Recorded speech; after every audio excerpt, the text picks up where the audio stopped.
Welcome back, everyone. We're glad to have you here with us.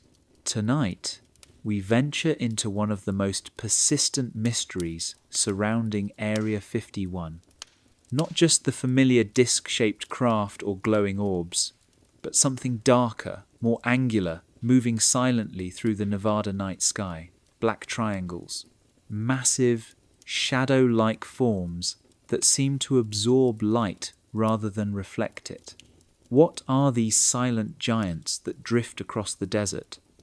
Are they the ultimate expression of human stealth technology, or something far more mysterious? Something that defies our understanding of physics itself? You decide. Share your thoughts in the comments. Now, let's step into the shadows where conventional aircraft fear to fly. Chapter 1. The Shadow in the Sky. Picture the Nevada desert on a clear autumn night in 1988. The air is crisp and still, carrying sound for miles across the empty landscape. Above, stars shine with a brilliance only possible far from city lights. Then, something moves across those stars. Not the familiar navigation lights of an aircraft, but a shadow. A vast, triangular darkness that seems to swallow the light around it. This is how it began. The first documented encounters with what would become known as the black triangles of Area 51. Objects unlike anything in the known inventory of human aviation. Craft that moved without sound, without visible exhaust, without any apparent means of propulsion at all. The earliest reported sighting came from a rancher whose property bordered the restricted zone. He had worked this land for 30 years, watching the skies above Groom Lake test everything from spy planes to experimental jets. He knew the sound of every engine type, the flight patterns of routine exercises, the difference between a training mission and something more secretive. But what he saw on that October night in 1988 challenged everything he thought he understood about aircraft. It was past midnight when he stepped outside to check on his cattle. The desert was silent except for the distant hum of generators from the base. Then, moving slowly from the south, came a shape that blocked out a section of stars. Not a small section, a massive triangular outline, edges perfectly straight, corners sharp as drawn with a ruler. The craft, if that's what it was, moved with deliberate slowness across his field of vision. No running lights, no sound, just a black void against the star field. He estimated its size at well over 200 feet from point to point, larger than any aircraft he had ever seen, yet it glided through the air as effortlessly as a leaf on still water. As it passed directly overhead, he noticed something even more unsettling. The craft's surface seemed to absorb light rather than reflect it. Even with the bright desert stars above, no detail of the object's hull was visible. It was as if a piece of the night sky had taken physical form. The sighting lasted nearly 5 minutes. Then, without warning, the object accelerated smoothly toward the base and disappeared behind the mountains that ring Groom Lake. There was no burst of speed, no change in engine tone, because there had been no engine noise to begin with. It simply moved faster, as if the laws of physics that govern conventional aircraft didn't apply to this shadow in the sky. Word of the sighting spread quietly among the local community. Ranchers, truck drivers, and the occasional tourist who ventured onto the back roads near Area 51 began reporting similar encounters. Always at night, always silent, always massive triangular shapes that moved with an unnatural grace through the controlled airspace above the base. Initially, many observers assumed they were witnessing tests of advanced stealth aircraft. The timing seemed to fit. The Phone 17 Nighthawk was still classified in the late 1980s, and its angular design could potentially be mistaken for something triangular when viewed from a distance. But the more witnesses compared notes, the more apparent it became that these objects were something else entirely. The Phone 17, while revolutionary, was still recognizably an aircraft. It had wings, a cockpit, exhaust ports, and navigation lights. It made sound when it flew, left contrails at altitude, and moved according to the principles of aerodynamics that had governed flight since the Wright brothers. The black triangles displayed none of these characteristics. A highway patrol officer who regularly drove the roads near the base described an encounter that highlighted the extraordinary nature of these craft. He was parked on a rise overlooking part of the restricted area when a triangular shadow passed between his position and the base. The object was so large that it blocked out his view of several buildings on the ground. As it moved, he noticed that its edges remained perfectly defined against the starlight, suggesting a solid construction rather than some kind of atmospheric phenomenon. What struck him most was the complete absence of any disturbance in the air around the craft. When conventional aircraft fly at low altitude, they create visible distortions in the atmosphere, heat shimmer from engines, or subtle changes in the way starlight appears through disturbed air. The triangular craft generated none of these effects. It moved through the desert air as if it existed in a different physical space entirely. Security personnel at the base, when questioned years later by researchers, provided fragments of additional information. Several former guards mentioned unusual activity during certain night shifts in the late 1980s. Increased radio chatter, temporary no-fly zones established over specific areas of the base, and orders to avoid looking up during certain time windows. One guard recalled being told that experimental aircraft were being tested and that any unusual sightings should not be discussed, even among personnel with security clearance. The hangars themselves provided subtle clues about the nature of what was being concealed. Satellite photographs from the period show modifications to several large structures on the base. Doors were widened, roof lines altered, and new access roads built to accommodate vehicles of unusual dimensions. The changes suggested that something much larger than conventional aircraft was being housed within the facility. By the early 1990s, the pattern was clear. Massive triangular craft were operating in the airspace above Area 51 with increasing frequency. They appeared to be under intelligent control, following deliberate flight paths and responding to ground-based coordination. Yet they violated fundamental principles of known aviation technology. The objects generated no heat signature detectable by infrared equipment. They produced no radar reflection despite their enormous size. Most remarkably, they seemed capable of hovering motionless for extended periods before accelerating to tremendous speeds without any visible transition period. These were not characteristics of any aircraft in the acknowledged inventory of any nation on Earth. As witness reports accumulated, a disturbing possibility began to emerge. Either human technology had taken a leap so dramatic that it rendered conventional aircraft obsolete overnight, or something not of human origin was being tested in the skies above the most secret facility in the United States. The shadow in the sky had become impossible to ignore. In the next chapter, we explore how these Nevada sightings connected to a wave of identical encounters occurring simultaneously thousands of miles away over the fields and cities of Belgium. Chapter 2. Belgium's Triangle Wave comes to Nevada. In the winter of 1989, as reports of black triangles over Area 51 continued to accumulate in Nevada, something extraordinary was happening on the other side of the world.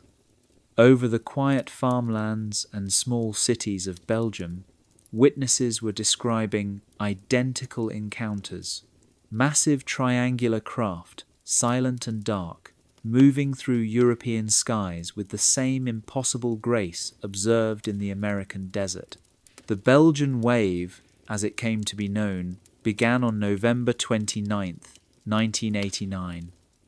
A police patrol near the town of Eupen spotted a large triangular object hovering motionless above a field. The craft displayed 3 bright lights at its corners and a dim red light at its center. What made the sighting extraordinary was not just its size, estimated at over 200 feet across, but its behavior.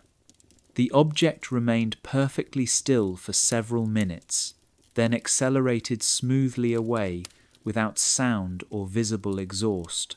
Within hours, similar reports flooded in from across eastern Belgium. Gendarmes, military personnel, and civilians all described the same phenomenon.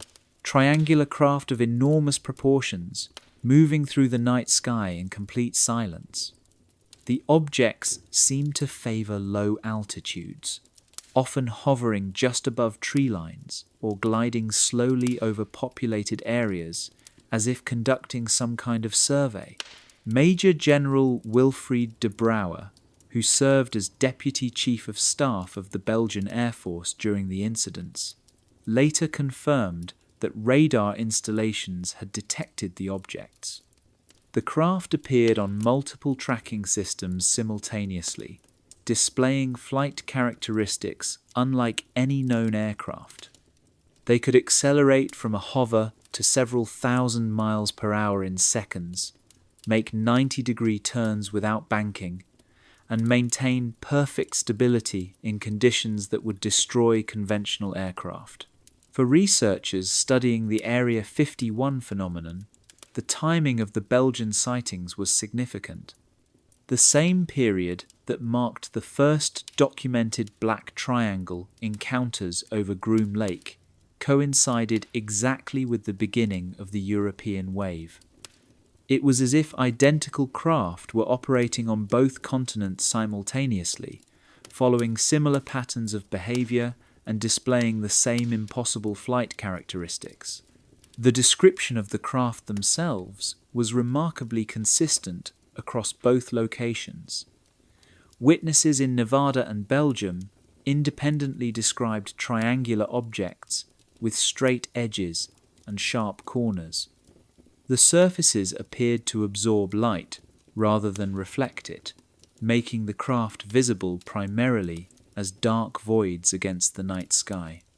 Both groups of witnesses noted the complete absence of sound, even when the objects passed directly overhead at low altitude. What made the Belgian incidents particularly compelling was the official response. Unlike the blanket denial that met reports from Area 51, Belgian authorities took the sightings seriously. The Royal Military Academy studied radar data, interviewed witnesses, and eventually scrambled F-16 fighter jets to intercept the objects. The pilots achieved radar lock on the triangular craft, but could not match their flight performance. As the jets approached, the objects would accelerate beyond the fighters' capability to follow. Colonel de Brouwer's analysis of the radar data revealed flight patterns that defied conventional physics. The objects could accelerate from 40 miles per hour to over 1,000 miles per hour in less than 2 seconds. They demonstrated the ability to drop from 10,000 feet to 500 feet in under 5 seconds, then return to high altitude just as quickly. No human pilot could survive the G-forces involved in such maneuvers, yet the craft performed them routinely. Back in Nevada, observers watching Area 51 began reporting identical behaviors. The triangular objects over Groom Lake displayed the same rapid acceleration, the same impossible turn rates, and the same ability to transition instantly from hovering to high-speed flight. It was becoming increasingly difficult to dismiss these as separate phenomena occurring by coincidence on different continents. One particularly striking parallel emerged from witness testimonies on both sides of the Atlantic. Multiple observers described moments when the triangular craft would suddenly become translucent or seem to phase in and out of visibility. In Belgium, a family watching one of the objects through binoculars reported that they could see stars through sections of the craft's hull. Near Area 51, a highway patrol officer described a similar experience, noting that the triangular shadow overhead would occasionally become semi-transparent, revealing the night sky beyond. The electromagnetic effects associated with the craft were also consistent between locations. In Belgium, witnesses reported that car engines would stall when the triangular objects passed overhead. Radio reception was disrupted, and some observers noted that their watches stopped working during close encounters. Similar reports emerged from Nevada, where drivers on highways near Area 51 described electrical system failures coinciding with triangle sightings. Perhaps most intriguingly, both Belgium and Nevada witnesses reported observing multiple triangular craft operating in coordination. In Belgium, radar operators tracked formations of 3 to 5 objects moving in perfect synchronization across the countryside. Near Area 51, observers reported seeing triangular shadows crossing the desert in similar formations, maintaining precise spacing and executing coordinated maneuvers that suggested sophisticated flight control systems. The question that emerged from comparing these incidents was profound. If the same technology was being demonstrated simultaneously in Nevada and Belgium, what did that suggest about its origin? The conventional explanation would be that NATO allies were sharing advanced aircraft technology, conducting parallel testing programs using the same revolutionary propulsion systems. But the timing and behavior patterns suggested something more complex. Some researchers theorized that what was being witnessed was not human technology at all, but a coordinated display by non-human intelligence. The idea that extraterrestrial visitors might conduct simultaneous operations on multiple continents wasn't new to UFO literature, but the Belgian Triangle Wave provided the first potential evidence of such coordination involving identical craft types. Others proposed that the triangular objects represented recovered alien technology being reverse-engineered simultaneously by different military organizations. In this scenario, Area 51 would be testing American versions of the technology, while European allies worked on their own adaptations of the same basic principles. The similar flight characteristics would result from similar source material rather than coordinated operations. A third possibility was that the triangular craft were indeed human in origin, but represented such an advanced leap in technology that their capabilities appeared almost alien. If a breakthrough in propulsion physics had been achieved, perhaps through theoretical work on electromagnetic field manipulation or anti-gravity systems, the resulting aircraft would naturally display the same extraordinary flight characteristics regardless of where they were built. The Belgian wave continued sporadically through 1990 and early 1991 before tapering off. The last major sighting occurred in March of 1991, involving a triangular object over Brussels that was witnessed by dozens of people and tracked by multiple radar systems. After that, the Belgian triangles largely disappeared from European skies. Curiously, this decline in European activity coincided with an increase in triangle sightings over Area 51. Witnesses in Nevada reported more frequent encounters with the black triangular craft throughout 1991 and 1992, as if the focus of testing or operations had shifted back to the American desert. Whether this represented the conclusion of European trials and the consolidation of the program at Groom Lake, or simply a change in operational patterns, remained unclear. What was certain was that the Belgian Triangle wave had provided crucial validation for the Nevada sightings. The same craft, displaying the same impossible capabilities, had been observed by credible witnesses and detected by military radar systems on 2 continents. The phenomenon was real, documented, and far too consistent to dismiss as misidentification or mass delusion. In the next chapter, we explore how this pattern would repeat again, years later, when a massive triangular formation would cross the skies above Phoenix, Arizona, witnessed by thousands and captured on video for the world to see. Chapter 3: The Phoenix Lights Connection. On the evening of March 13th, 1997, the skies above Arizona witnessed one of the most documented UFO events in American history. What became known as the Phoenix Lights involved a massive triangular formation of lights that crossed the entire state, witnessed by thousands of people and captured on video from multiple locations. For those studying the Black Triangle phenomenon at Area 51, the Phoenix event represented a crucial piece of evidence that these craft were not confined to the Nevada desert. The first reports came in just after 8 o'clock in the evening. Witnesses near the Nevada border described an enormous V-shaped formation of lights moving slowly southward. The object was so large that observers initially mistook it for multiple aircraft flying in formation.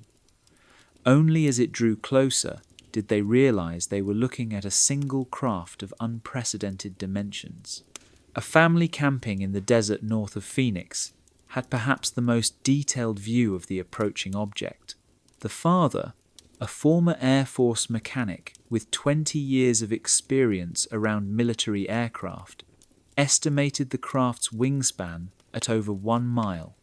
The lights appeared to be attached to a solid structure, though the connecting material was nearly invisible against the dark sky. What struck him most was the complete silence. An object of that size should have produced tremendous engine noise, yet it glided overhead as quietly as a cloud. As the formation continued south, it passed directly over populated areas, providing thousands of witnesses with clear views. Unlike typical UFO sightings involving distant lights or brief glimpses, the Phoenix event unfolded slowly, giving observers time to study the object and record their impressions. Many described the same characteristics that had been reported around Area 51, a massive triangular or V-shaped craft moving without sound, its surface dark enough to block out stars. The object's path took it directly over Phoenix Sky Harbor International Airport, one of the busiest aviation hubs in the southwestern United States. Air traffic controllers confirmed that the formation appeared on radar as a single large return, moving at approximately 30 miles per hour. No flight plan had been filed for such an aircraft, and its size and speed were unlike anything in civilian or known military inventories. Governor Fife Symington, who witnessed the event personally, later described seeing a massive triangular craft with lights at each corner pass silently overhead. As a former Air Force pilot, he was familiar with all types of military aircraft and stated unequivocally that what he observed was unlike anything in the conventional arsenal. His testimony carried particular weight given his military background and political position. The most compelling aspect of the Phoenix Lights was the consistency of witness descriptions across hundreds of independent observers.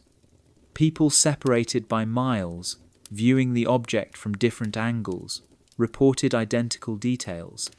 A dark triangular structure connecting the lights, complete silence during passage, and a size that dwarfed conventional aircraft.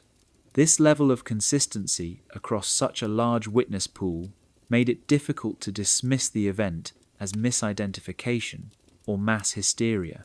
Video footage captured by multiple witnesses showed the same formation of lights maintaining perfect spacing as they moved across the sky.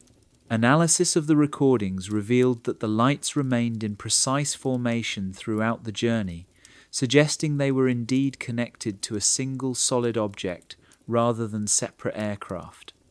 The stability of the formation during the hour-long journey across the state indicated sophisticated flight control systems. For researchers studying the Area 51 triangle phenomenon, several aspects of the Phoenix event suggested a direct connection. The craft's size and configuration matched descriptions from Nevada witnesses who had reported massive triangular objects over Groom Lake. The complete absence of sound was identical to reports from the restricted airspace above the base. Most significantly, the object's flight path originated from the direction of Nevada, leading some to speculate that it had departed from Area 51 itself. The timing was also significant. By 1997, black triangle sightings over Area 51 had become increasingly frequent. Witnesses along Highway 375 reported seeing large triangular craft several times per month, often moving in the same southward direction as the Phoenix object. The possibility that the Phoenix lights represented a triangular craft on a test flight from Area 51 to some other destination became a focus of investigation. Military explanations for the event proved unsatisfactory to many witnesses. Officials initially claimed that the lights were flares dropped during a training exercise at the Barry Goldwater Range, southwest of Phoenix.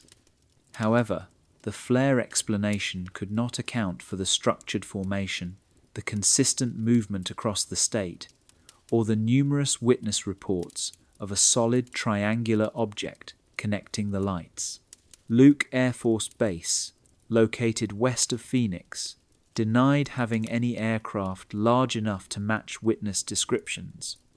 Davis-Monthan Air Force Base near Tucson similarly stated that no exercises involving unusual aircraft had been conducted that evening. The lack of a credible military explanation only strengthened theories connecting the event to classified programs operating from Area 51. Several witnesses reported that after the main formation passed, smaller triangular objects appeared to separate from the primary craft. These smaller triangles were described as maintaining the same silent flight characteristics while maneuvering independently. One observer with high-powered binoculars claimed to see 3 smaller triangular shapes detach from the main formation and head back toward Nevada, suggesting that the Phoenix object might have been a carrier craft of some kind. The electromagnetic effects reported during the Phoenix event also matched patterns observed around Area 51. Several witnesses reported that their portable radios experienced static or complete signal loss as the formation passed overhead. Car engines stalled for some drivers who had pulled over to observe the craft. Electronic cameras malfunctioned, producing distorted images or failing to operate entirely during the closest approaches. Perhaps most intriguingly, several amateur radio operators monitoring military frequencies reported unusual communication patterns on the night of the Phoenix event. Coded transmissions between what appeared to be ground control and an airborne unit were detected using call signs that did not match any known military designation. The communications suggested that the craft's movement was being tracked and coordinated from a ground-based facility, possibly Area 51 itself. In the weeks following the Phoenix Lights, similar triangular objects were reported across the southwestern United States. Sightings came from Nevada, Arizona, New Mexico, and Southern California, often describing craft matching the Phoenix object's characteristics. The pattern suggested either multiple craft operating from the same base or a single craft making repeated flights across the region. One particularly compelling follow-up sighting occurred near Nellis Air Force Base, just north of Las Vegas, 2 weeks after the Phoenix event. Witnesses reported seeing a massive triangular craft approaching the base from the south, its lights matching exactly those seen over Phoenix. The object appeared to descend toward Nellis before disappearing behind the mountains that separate the base from Area 51, suggesting a possible landing at Groom Lake. The Phoenix Lights event represented a watershed moment in triangle research. For the first time, a massive triangular craft had been witnessed by thousands of people, recorded on video, and tracked on radar.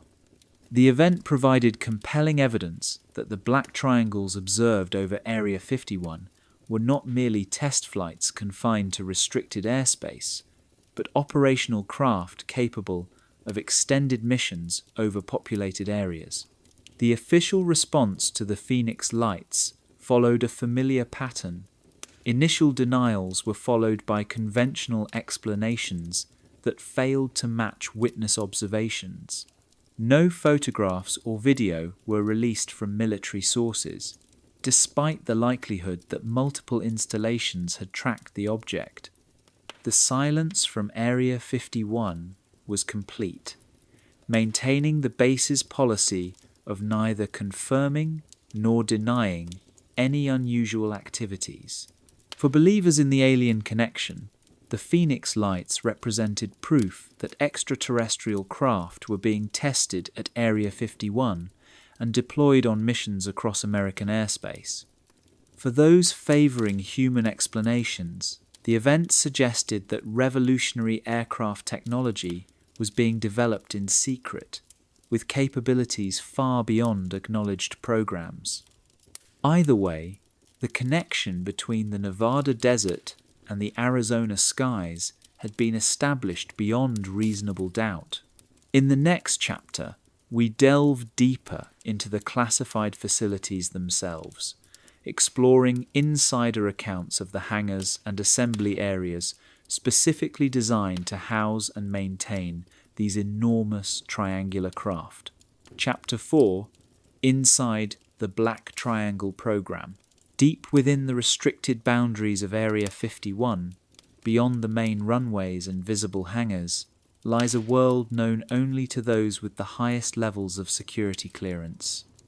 According to alleged insiders who claim to have worked within this shadow realm, the base houses facilities specifically designed for a type of aircraft that doesn't officially exist.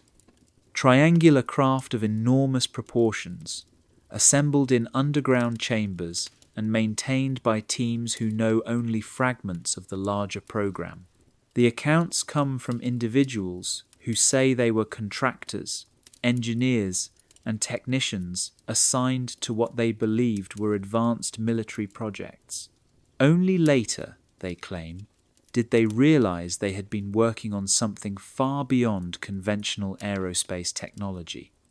Their testimonies, while impossible to verify independently, paint a consistent picture of a compartmentalized program operating under layers of secrecy within the already secretive base.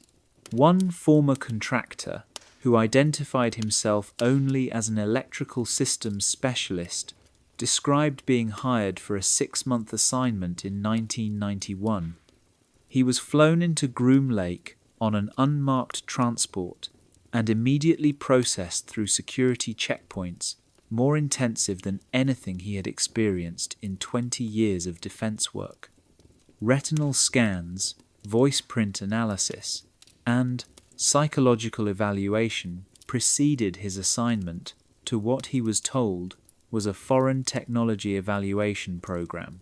His work area was located in what appeared to be a conventional hangar from the outside, but the interior revealed modifications unlike any aircraft facility he had seen. The floor had been excavated to create a depression nearly 30 feet deep, accessed by a sloping ramp that could accommodate vehicles of unusual width.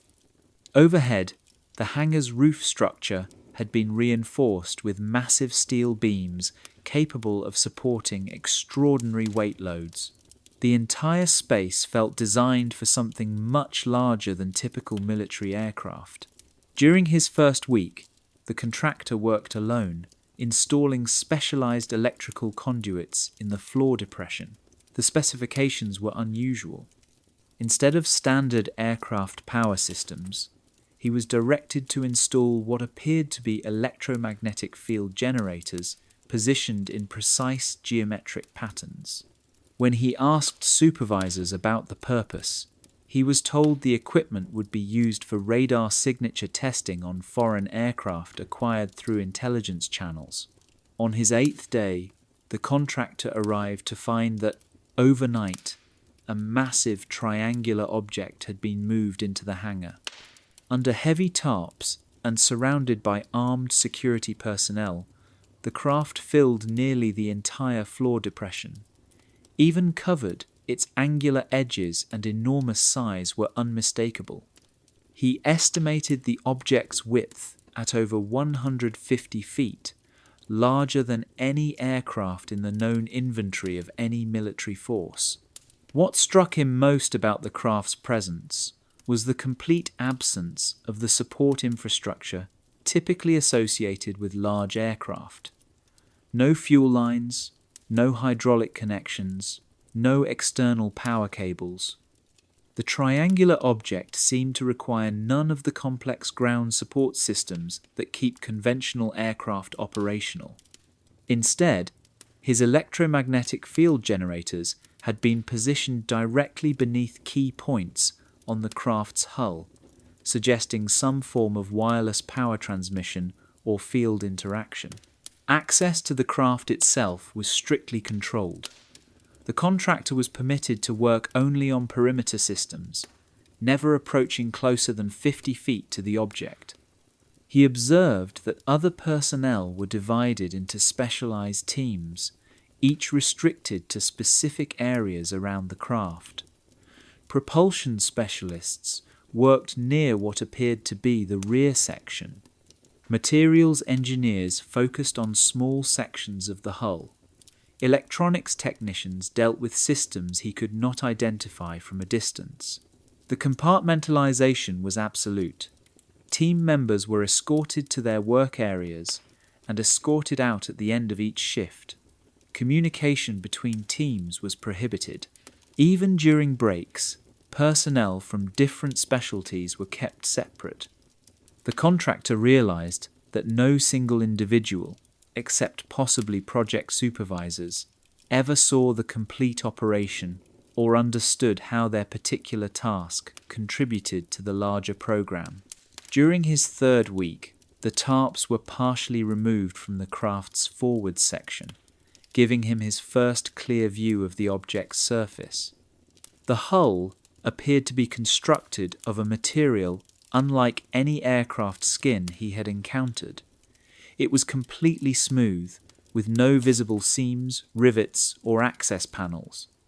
The surface seemed to absorb light rather than reflect it, creating an almost two-dimensional appearance that made it difficult to judge depth and contour accurately. More puzzling was the complete absence of conventional aircraft features. No air intakes, no exhaust ports, no wings or control surfaces. The triangular shape appeared to be entirely self-contained, as if the craft's method of propulsion and flight control operated on principles that didn't require interaction with the surrounding air. This observation aligned with witness reports of silent flight and impossible maneuvers that characterized triangle sightings. Security protocols around the craft were unlike anything in the contractor's experience. Personnel were required to wear special identification badges that changed color when approaching certain areas around the object. Electronic devices, including watches and calculators, were prohibited within 100 feet of the craft. Even pencils with metal components were replaced with specially manufactured wooden alternatives to prevent any interference with the object's systems. The contractor's assignment ended abruptly in his 5th week when he accidentally observed a test activation of the craft's propulsion system. He had been working late, installing final connections for his electromagnetic generators, when the hangar suddenly filled with a low-frequency humming that seemed to come from the air itself rather than any mechanical source. The triangular craft began to glow with a faint blue-white luminescence that outlined its entire perimeter. As he watched, the massive object slowly rose from the floor depression, floating with no visible means of support. It hovered approximately 10 feet above the hangar floor, rotating slowly on its vertical axis while maintaining perfect stability. The electromagnetic field generators he had installed were clearly interacting with the craft's systems, creating a controlled environment for what appeared to be a power-up sequence or systems check. Within minutes of witnessing this event, security personnel escorted the contractor from the hangar. He was debriefed, reminded of his security obligations, and flown out of Area 51 the following morning. His contract was terminated with full payment and a reminder that any discussion of his work would result in serious legal consequences. He never returned to the base, but the memory of that triangular craft floating silently in the hangar remained vivid decades later. Other alleged insiders have described similar experiences with triangular craft programs at Area 51. A materials engineer claimed to have analyzed hull sections that exhibited properties inconsistent with any known alloy. The material was extremely lightweight, yet demonstrated strength characteristics that exceeded titanium composites. More remarkably, the material seemed to change its molecular structure in response to electromagnetic fields, becoming more or less dense depending on the applied energy. An aerospace technician reported working on what he was told were guidance systems for an experimental reconnaissance aircraft. The control interfaces bore no resemblance to conventional avionics. Instead of switches and displays, the systems appeared to respond to proximity and touch, lighting up with symbols and patterns that didn't match any known technical specifications. The technician concluded that either the technology was decades ahead of acknowledged programs, or it had originated from a source outside human engineering capabilities. The cover stories provided to personnel working on triangular craft programs were varied and deliberately misleading. Some were told they were working on captured Soviet aircraft. Others believed they were involved in experimental stealth technology development. A few were informed that the projects involved simulation systems for training purposes. The common thread was that no worker was given the complete picture of what they were actually helping to develop or maintain. Underground assembly facilities were mentioned in several insider accounts, described as vast chambers excavated beneath the desert floor. These spaces allegedly housed multiple triangular craft in various stages of construction or modification. Access was through concealed elevators located within ordinary-looking surface buildings. The underground areas were said to be climate-controlled and shielded from electromagnetic surveillance, providing perfect conditions for sensitive work on advanced propulsion systems. The testimonies, while unverifiable, share remarkable consistency in their descriptions of craft characteristics, security procedures, and the compartmentalized nature of the work. Whether these accounts represent genuine insider knowledge or elaborate fabrications, they provide a detailed framework for understanding how such a program might operate within the existing structure of Area 51. The picture they paint is of technology so advanced that even its existence must be hidden within layers of classification and misdirection. In the next chapter, we explore the technical aspects of how these alleged triangular craft achieve their most mysterious characteristic: completely silent flight through revolutionary propulsion systems that seem to operate outside the boundaries of conventional physics. Chapter 5: Silent Propulsion Systems. In the depths of the Nevada desert, where the black triangles of Area 51 glide through the night sky without sound, lies one of the most profound mysteries in modern aerospace. How does an object the size of a football field move through the air with no visible exhaust, no engine noise, no downdraft from rotors or thrust from jets? The answer, according to those who claim inside knowledge, involves propulsion technology that operates on principles far removed from conventional flight. Traditional aircraft achieve lift through interaction with the surrounding air. Wings generate lift by creating pressure differences above and below their surfaces.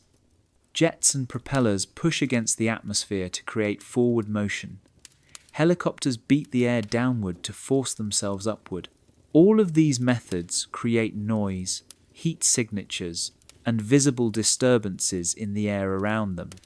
The black triangles display none of these characteristics, suggesting they operate on entirely different principles. The most frequently proposed explanation involves electromagnetic field manipulation. In this theory, the triangular craft generate powerful electromagnetic fields that interact with Earth's magnetic field and the electromagnetic properties of the atmosphere itself. Rather than pushing against air molecules, the craft would manipulate the fundamental forces that govern matter and energy, creating what physicists call field propulsion. An alleged engineer, who claimed to have worked on propulsion systems at Area 51, described the theoretical framework in remarkably specific terms. According to his account, the triangular craft were equipped with what he called field generators, devices that created rotating electromagnetic fields around the entire perimeter of the aircraft. These fields would interact with the quantum vacuum, the underlying energy field that exists throughout space, to create asymmetric pressure that could be directed for both lift and thrust. The concept is not entirely without precedent in mainstream physics. Scientists have long known that electromagnetic fields can influence matter in subtle ways. The Casimir effect demonstrates that empty space itself contains energy that can exert measurable forces on physical objects.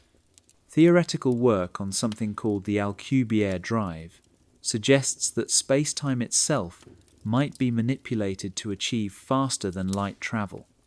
While such concepts remain highly speculative, they provide a framework for understanding how advanced propulsion might work without conventional engines.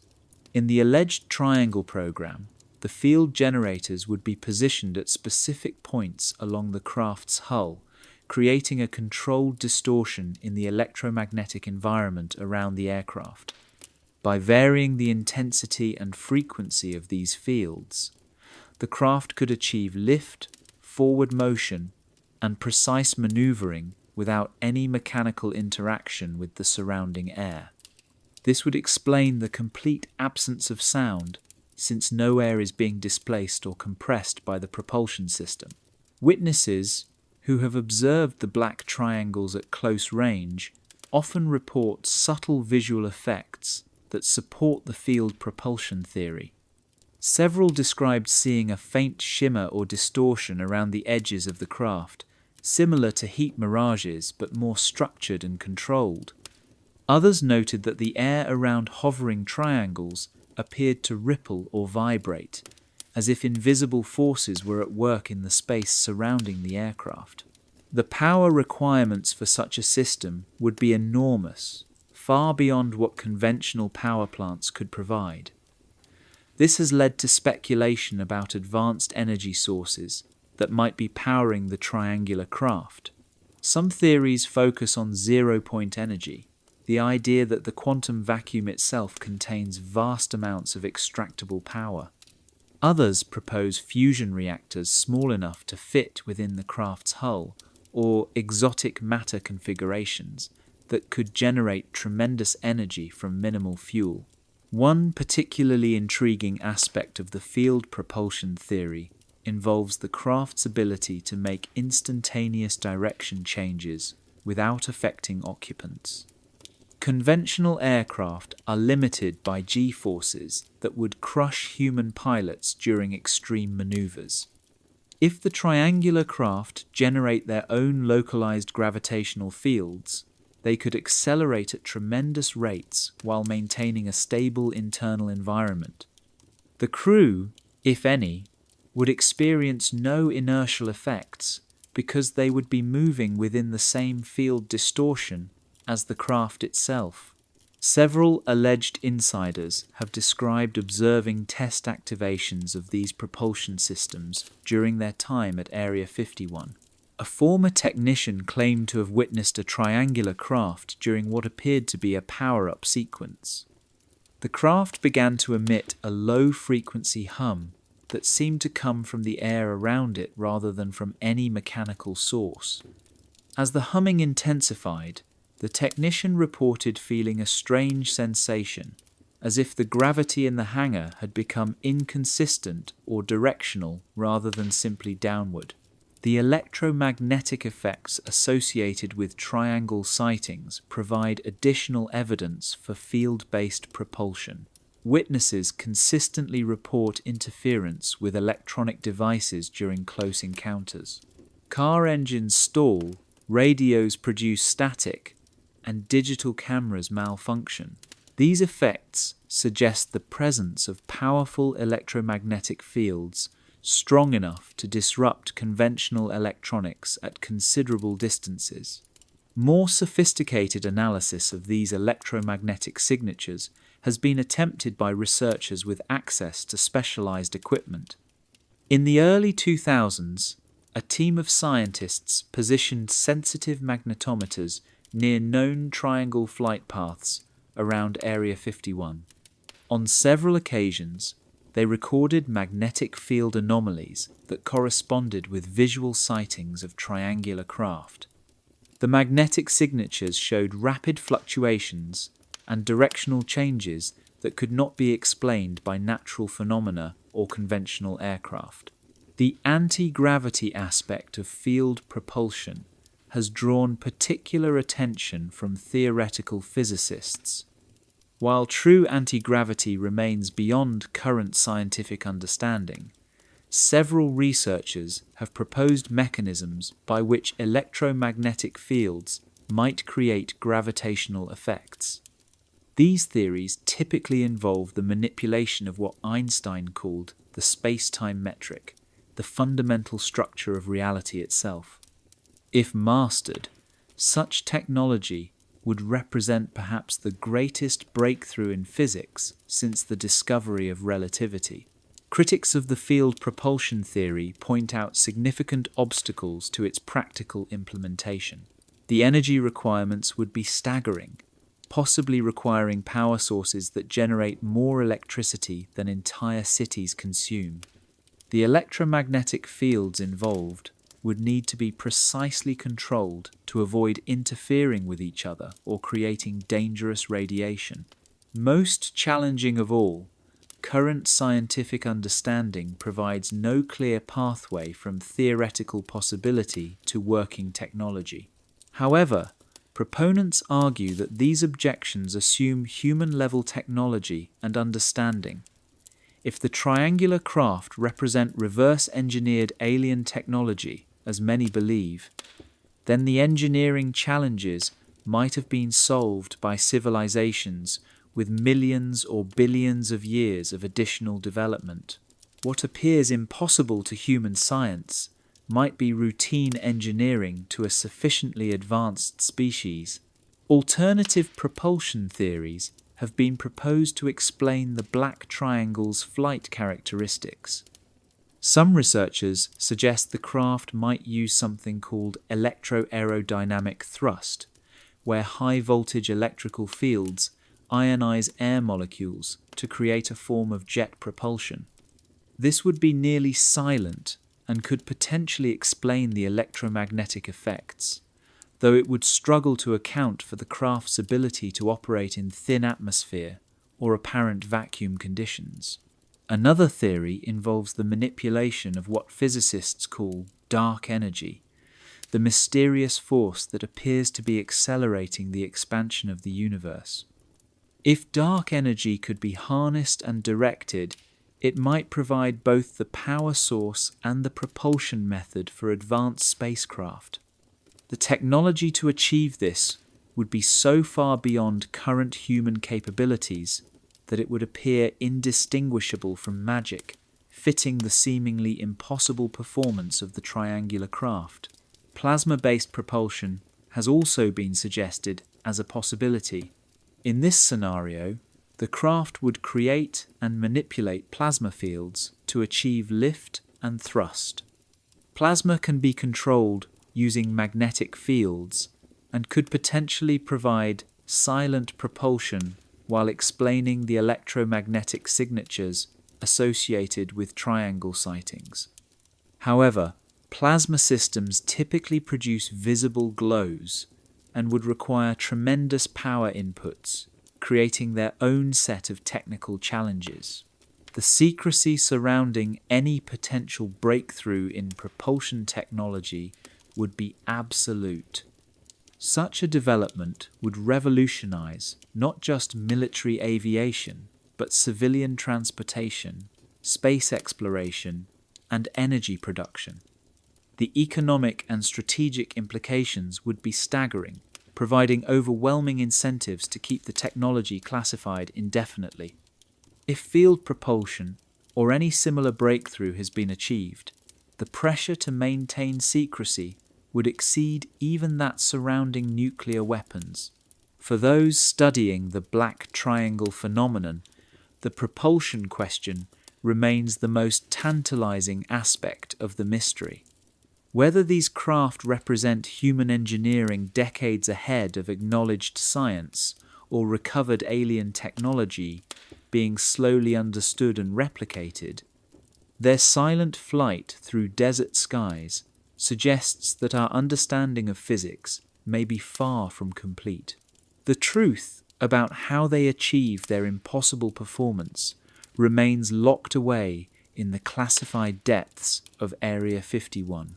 In the next chapter, we explore the physical infrastructure that houses these mysterious craft, examining the specialized hangar complexes and underground facilities specifically designed to accommodate triangular aircraft of enormous proportions.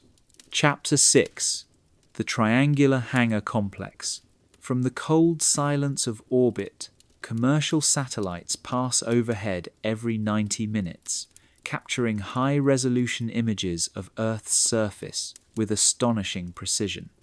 To the casual observer, Area 51 appears to be little more than a network of conventional runways and rectangular buildings scattered across the arid Nevada landscape. However, to those who understand what to look for, the satellite imagery reveals anomalies, structures that appear purpose-built for something beyond the scope of traditional aviation. Beginning in the mid-1980s, satellite photographs started to show the construction of unusual hangar facilities at Groom Lake. These buildings, unlike the standard rectangular structures found at military airfields worldwide, possessed angular geometries and configurations suggestive of a very specific design requirement. In particular, Some hangars exhibited triangular footprints or unusually elongated proportions, as though engineered to house aircraft with unconventional shapes. Perhaps, as many theorize, the infamous black triangles seen hovering silently above the Nevada desert. One such structure, located at the southern edge of the main runway complex, attracted particular attention from aerospace analysts during the early 1990s, measuring approximately 400 feet along its longest axis. This hangar formed an elongated triangle, with one corner noticeably sharper than the others. High-resolution images revealed that the roof of the building was reinforced with radiating struts emanating from a central point, suggesting that the roof had been designed to bear concentrated rather than evenly distributed weight, an anomaly not typically associated with traditional aircraft storage. The timeline of the complex's construction offers additional insight.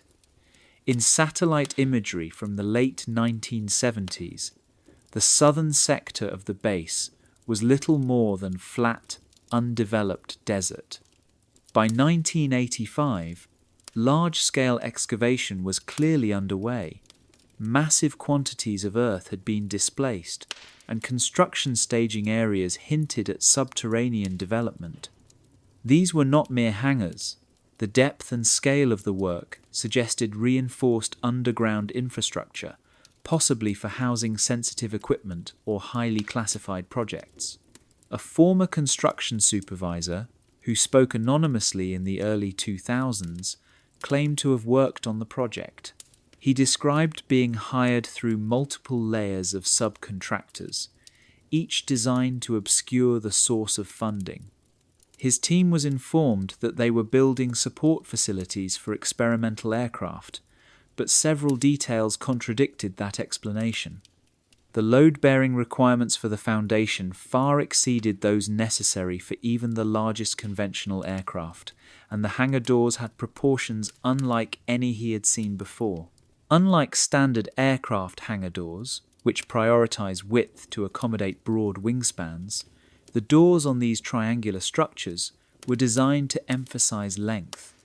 In some cases, the doors extended almost the entire length of the hangar itself, as though designed to allow long, narrow-bodied aircraft to enter and exit without wing clearance being a concern. This unique architectural feature aligns perfectly with reports of elongated, delta-shaped vehicles, like the alleged TR-3B, being tested at the base during this time. Equally compelling are the underground utilities and infrastructure connected to these hangars. Satellite images from the late 1980s show the installation of oversized power conduits leading directly into the triangle-shaped buildings. The energy capacity of these lines, as estimated by electrical engineers, would be more appropriate for industrial-scale power requirements than those of a typical aircraft hangar.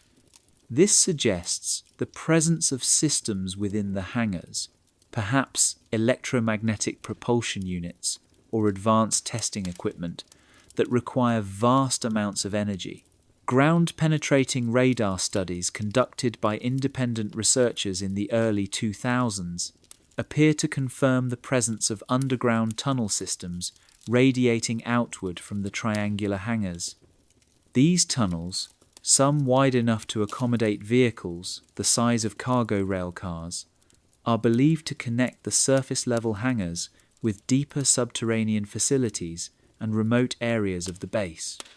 Several insiders have even claimed that an underground rail network, built during the late 1980s, serves as a concealed method of transporting oversized craft or components between operational zones. The engineering demands of building such a system beneath the Nevada desert are immense. The region's geology, comprised of both brittle rock and loose sediment, would require advanced tunneling techniques and constant structural reinforcement. Yet, If the goal was to conceal massive objects from both satellite surveillance and aerial observation, the investment would be deemed essential. Security measures surrounding the triangular hangar complex go beyond standard military protocol. Satellite imagery shows that the area is ringed with multiple security perimeters, including fencing, checkpoints, and controlled access roads that twist and turn to obscure line-of-sight approaches. The security perimeter is significantly larger than what would normally be required for even the most sensitive military aircraft, implying that what lies within is of extreme strategic importance. Thermal imaging has also revealed oddities. Infrared satellite scans show consistent temperature control within the hangars throughout the year. More curiously, certain internal zones within the structures register as significantly cooler than others. Analysts speculate that this could indicate specialized storage areas, perhaps housing sensitive materials or exotic components requiring controlled conditions. Vehicle traffic patterns support the hypothesis of ongoing operations. Large cargo trucks and specialized transport vehicles appear at the triangular hangars during very specific timeframes, typically when overhead satellite coverage is minimized. These vehicles often remain at the site for hours before disappearing into other secured sections of the base, never returning along the same route. Such movement patterns hint at the transfer of large or classified components under strict observation control. Satellite photos over the past 3 decades have also revealed continual structural expansion. Hangar doors have been enlarged, roof lines reinforced, and auxiliary buildings added. These changes suggest the facility is not only active, but also evolving, perhaps to accommodate newer generations of whatever triangular craft may be housed within. Further analysis reveals elevator systems adjacent to the main hangars. These elevators, inferred from both satellite data and insider claims, are capable of transporting extremely heavy objects vertically between surface and subterranean levels. This functionality would allow aircraft or sensitive equipment to be stored, assembled, or maintained underground, completely shielded from prying eyes. What emerges from this complex tapestry of construction, infrastructure, and security is a portrait of a facility purpose-built for a program that extends well beyond conventional aerospace experimentation. Whether these hangars are housing the fruits of human innovation or something far more otherworldly, they represent one of the most ambitious construction efforts in the history of black-budget military development. In the next chapter, we move beyond the base once again to meet those who claim to have witnessed these enigmatic craft during test flights. Dark triangular silhouettes gliding silently across the starlit Nevada sky in synchronized maneuvers that defy conventional explanation. Chapter 7: Night Hunters over the Desert. The Nevada desert transforms after midnight. The oppressive heat of the day surrenders to a vast stillness, broken only by the distant call of a coyote or the dry whisper of wind weaving through sagebrush. Overhead, stars shine with piercing clarity, uncorrupted by city lights, forming a celestial dome so vivid that seasoned observers can navigate by starlight alone. It is against this hauntingly beautiful backdrop that the night hunters emerge, dark triangular craft gliding through the sky with the silent purpose of predators. Those who have spent years observing the restricted airspace surrounding Groom Lake understand that patience is more than a virtue, it is essential. Most nights offer little more than the expected hum of conventional military traffic or the slow passage of high-altitude transports. But there are signs, subtle and recurring, that betray the approach of something extraordinary. Specific radio frequencies grow more active. Security patrols intensify along remote dirt roads. And then, on the clearest nights, the night hunters rise from the shadows of Area 51. A retired electronics technician who devoted over 2 decades to observing from lawful vantage points recounts his first triangle encounter in striking detail.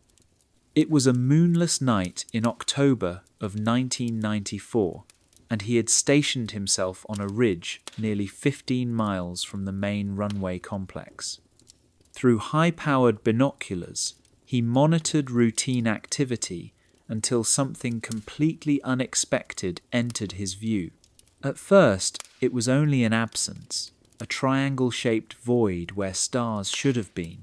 It moved slowly, but with undeniable purpose, and its perfect symmetry never wavered. The craft revealed its massive scale only when it briefly passed in front of a particularly bright star. It was enormous, at least 200 feet wide at its base, silently floating through the sky at a remarkably low altitude. What distinguished the event was not only the sheer size of the craft, but its behavior. After several moments of slow, deliberate motion, the triangle suddenly accelerated. It crossed several miles of desert sky in less than 10 seconds, but with no visible thrust, no sonic boom, and no disruption to its orientation. It did not bank or tilt. It simply moved, effortlessly and impossibly fast, as if inertia did not apply to it. Then came the impossible turn. Without slowing, the craft shifted direction by 90 degrees, continuing on its new trajectory with the same fluid precision. No known aircraft could survive such a maneuver without structural failure, and yet this triangular object moved as though it were immune to the laws that bind conventional machines. Other seasoned observers have described similar encounters. A former United States Air Force pilot who frequently camped near the outer perimeter of Area 51 witnessed 3 triangular craft operating in perfect formation on a crystal-clear night in 1998. He observed the 3 objects moving together, spaced evenly, executing synchronized maneuvers that suggested either a single controlling intelligence or instantaneous communication between vehicles. This pattern, formation flight with mechanical precision, is one of the triangle craft's most confounding characteristics. Multiple witnesses have described how these objects move as if connected by an invisible grid. They hold exact spacing, perform simultaneous turns, and never drift from formation even at extreme speeds or during abrupt changes in direction. In the early 2000s, a group of amateur astronomers conducting a stargazing session from public land north of the restricted zone recorded a notable event using specialized low-light imaging equipment. What they observed was invisible to the unaided eye, several triangular shapes moving at high altitudes, perceptible only by the way they occluded the star field behind them. Remarkably, the shapes occasionally became semi-transparent, allowing partial starlight to pass through their hulls. This apparent ability to manipulate opacity or reflectivity could explain how such large craft remain largely undetected, even in the well-monitored skies near Las Vegas. Their variable visibility may not be a side effect, but rather an intentional feature of their design, meant to evade detection by both civilian and military systems. Infrared and thermal detection tools have also picked up evidence of these craft. Unlike conventional jets, which generate substantial heat from engines and exhaust systems, the triangular craft seem to register at or even below ambient temperature. This would indicate a propulsion system that produces negligible waste heat, another indication of a radically different form of technology. electromagnetic monitoring equipment used during confirmed sightings has detected unusual readings as well. Magnetometers register fluctuating magnetic fields far beyond those associated with standard aircraft systems. Radio spectrum analyzers capture frequency bursts that do not correspond to any known military or civilian bands. These anomalies appear only during triangle activity and vanish as quickly as they arrive. Despite being described as silent by human witnesses, acoustic monitoring gear has occasionally recorded subsonic vibrations, extremely low-frequency sounds produced during triangle flyovers. These vibrations, inaudible to the human ear, are measurable and point to some form of energy output or interaction with the surrounding atmosphere. Weather conditions appear to play a role in triangle sightings. The craft are most often reported during clear, dry nights with stable atmospheric pressure. Observers believe that these conditions provide optimal visibility for testing, while also minimizing acoustic and radar detection. Flight patterns further suggest deliberate planning. Repeated sightings show the objects following consistent routes and altitudes across the restricted airspace, often at the same times of night. These regularities hint at ongoing test programs rather than isolated experiments or spontaneous operations. Witnesses have observed triangle formations executing complex aerial patterns, with 3 or more craft moving as if controlled by a single consciousness. The precision of these movements implies either advanced artificial intelligence or direct link communication, possibly even neurological or electromagnetic synchronization between vehicles. There is also evidence that the night hunters are aware of being watched. Several observers have reported that craft suddenly alter their flight paths, vanish, or become invisible once electronic surveillance equipment is activated. Cameras that function properly moments before will inexplicably shut down or return blank footage once pointed at the craft. Encounters range in duration. Some last only a few seconds, brief sightings as a craft passes overhead. Others continue for 30 minutes or more, with triangles conducting long, systematic sweeps across the desert sky. These extended missions suggest objectives, perhaps data gathering or flight testing. The psychological impact of witnessing one of these craft is difficult to overstate. Seasoned pilots, engineers, and military veterans consistently describe their experiences as transformative. The craft defy their training, their understanding of physics, and the limits of current aerospace technology. And yet, the sightings continue, frequent, consistent, and difficult to dismiss. They point to a structured, highly advanced, and well-hidden program operating from one of the world's most secretive facilities. Whether the night hunters are experimental aircraft of human origin or something more mysterious, they leave behind a growing certainty. Something extraordinary is happening in the skies over Nevada.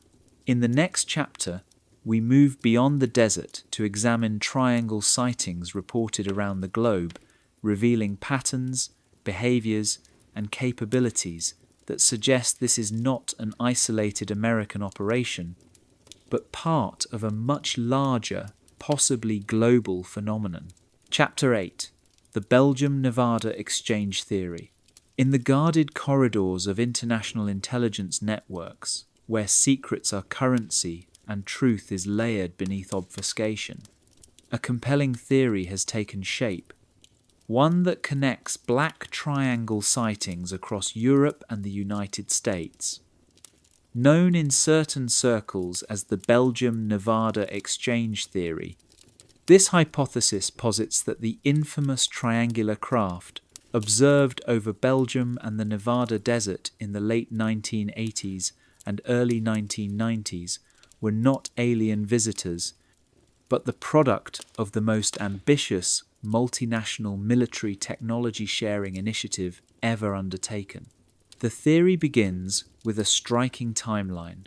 In November of 1989, Belgium experienced the beginning of a wave of black triangle sightings that would continue through the winter months of 1990 and beyond.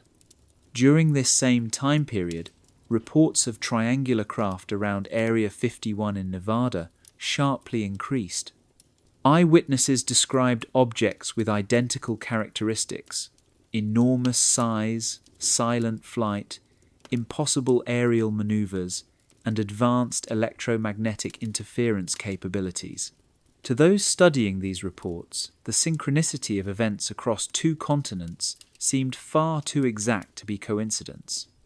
Rather, it suggested a coordinated effort between NATO allies to test exotic aerospace technology in both European and North American environments. Belgian investigators, including members of the Belgian Air Force and civilian UFO researchers, noted that the craft observed in their skies displayed performance characteristics far beyond the capabilities of any known European aircraft. These were not conventional jets or helicopters. The triangular craft could hover silently, accelerate instantaneously, and turn at right angles without banking, behaviors incompatible with traditional aerodynamics. If these objects were human-made, they likely did not originate in Belgium. According to proponents of the exchange theory, the technology may have originated from recovered extraterrestrial craft, possibly beginning with the alleged Roswell crash of 1947. In this version of events, the recovered technology was transported to Area 51, where American scientists spent decades analyzing the principles behind alien propulsion and materials. By the early 1980s, progress may have reached a point where prototypes could be constructed, albeit with limitations.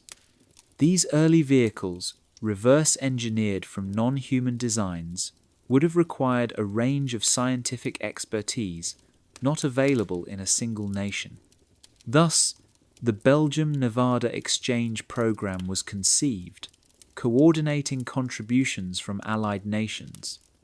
European aerodynamic engineers, North American propulsion researchers, and materials scientists from across the NATO alliance may have worked together, each providing a critical piece of the puzzle. Belgium, with its modern radar infrastructure and relatively low-density airspace, would have offered an ideal location for evaluating performance under different electromagnetic and atmospheric conditions. In return, Area 51 in Nevada provided the security and isolation necessary for more advanced experimentation. This theory also helps explain the Belgian military's uncharacteristically open investigation into the sightings, suggesting they were not surprised by the craft, but perhaps monitoring their test flights as planned participants. A retired NATO intelligence analyst, speaking off the record in the early 2000s, claimed he attended a classified briefing in 1991 discussing non-conventional aerospace collaboration between NATO member states. While no explicit reference to triangular craft was made, the briefing reportedly emphasized shared development of non-standard propulsion systems and highly compartmentalized platforms, language that fits neatly within the exchange theory framework. The observed characteristics of the Belgian triangles support the theory. Early reports involved slow-moving objects hovering low over towns and fields. Later sightings described increased maneuverability, faster speeds, and more advanced flight behavior, indicating possible iterative design improvements. This progression mirrors the development cycle of many human-made aerospace systems, moving from rudimentary testing toward operational readiness. Electromagnetic effects were also consistent across sightings. Civilians and police officers in Belgium reported radio interference, magnetic field disturbances, and failing electronics during close encounters. Researchers observed that these effects followed patterns, suggesting engineered systems operating according to predictable principles rather than spontaneous alien phenomena. Transporting such craft between Europe and Nevada would have required immense secrecy. The theory holds that specialized heavy-lift aircraft, likely modified cargo planes, were used to move prototypes under cover of night. These flights would have been scheduled to avoid satellite surveillance and radar detection, coordinated through top-level NATO command structures.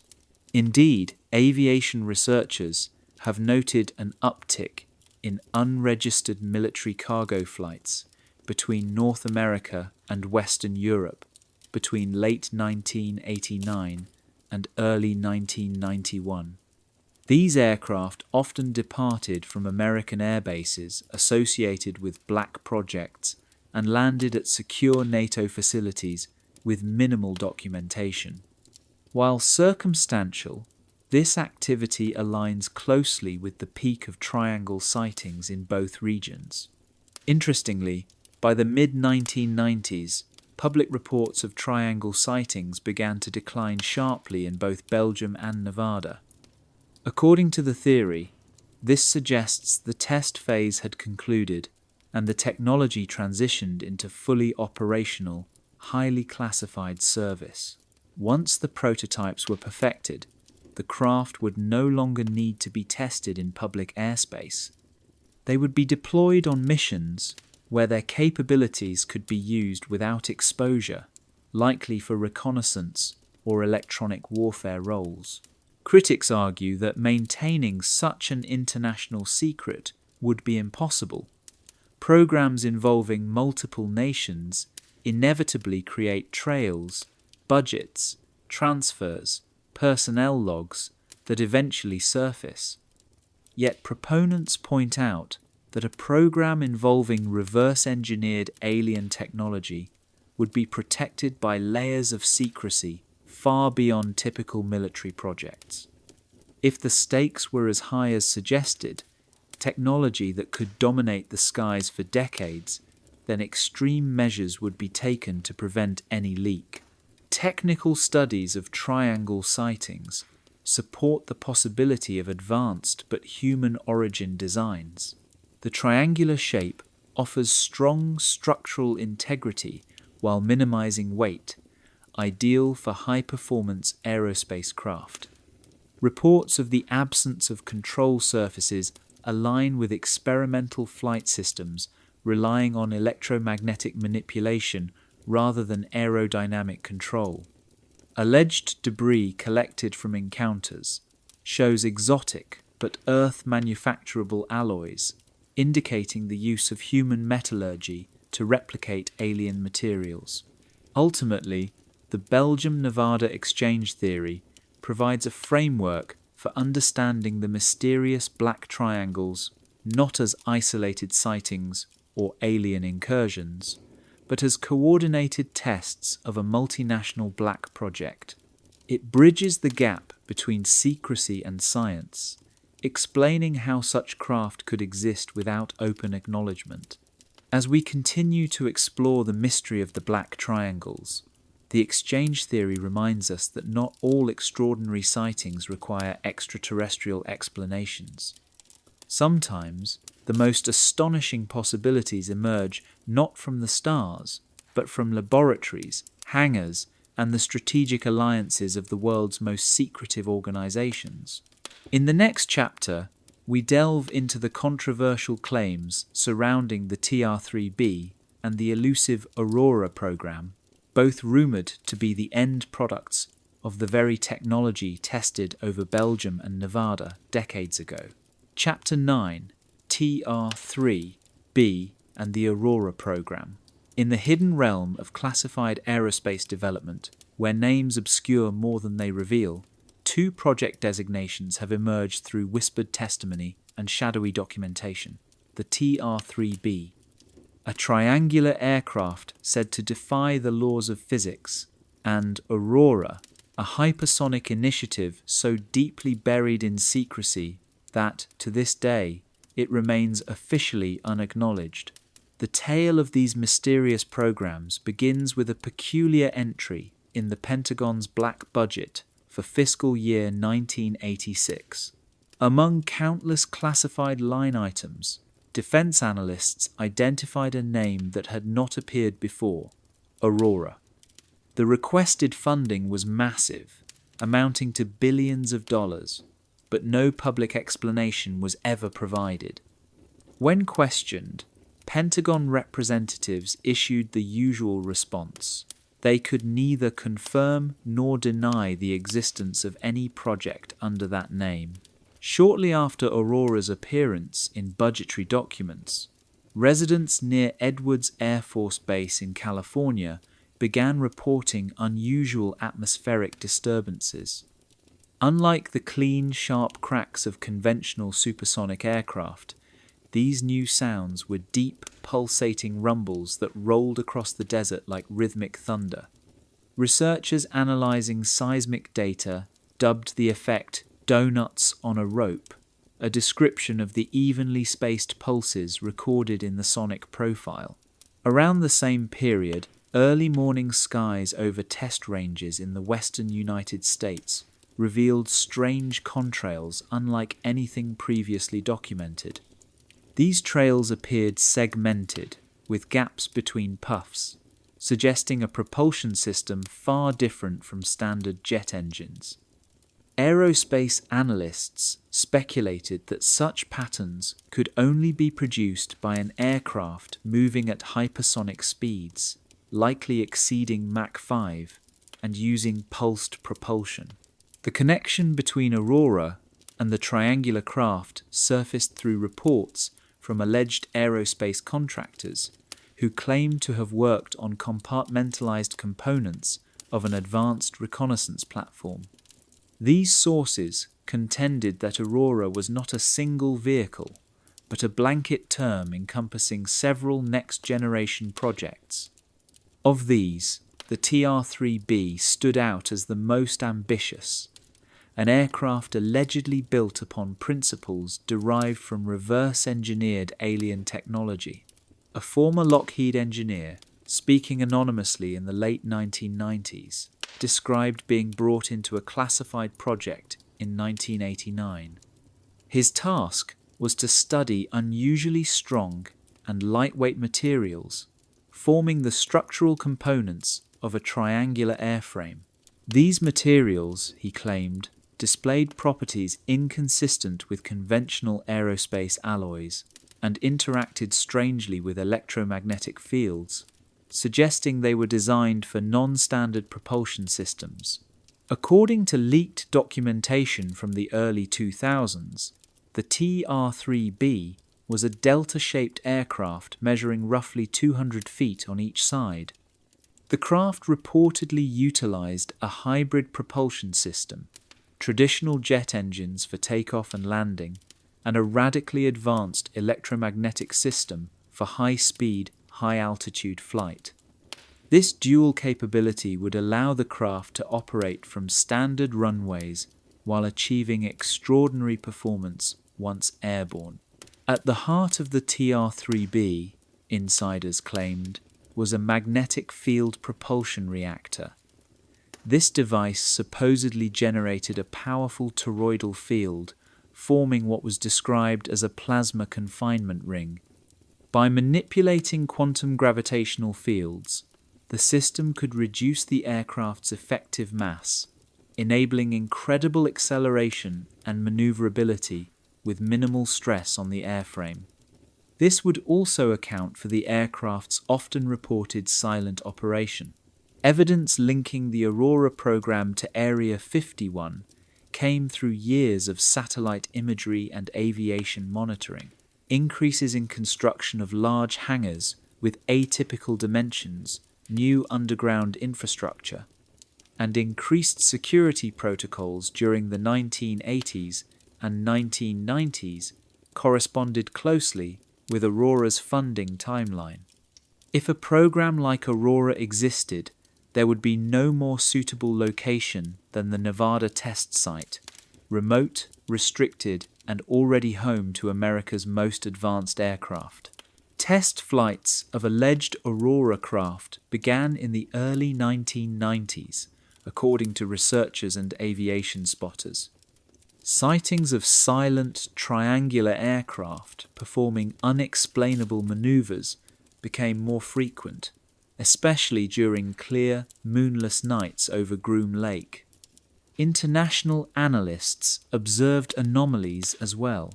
British monitoring stations recorded bursts of radio traffic on frequencies associated with hypersonic telemetry, while Russian satellites noted high-speed departures from the western United States on paths leading over the Pacific, potentially towards strategic recon targets in Asia. If the TR-3B was indeed operational, its capabilities would surpass all known reconnaissance platforms.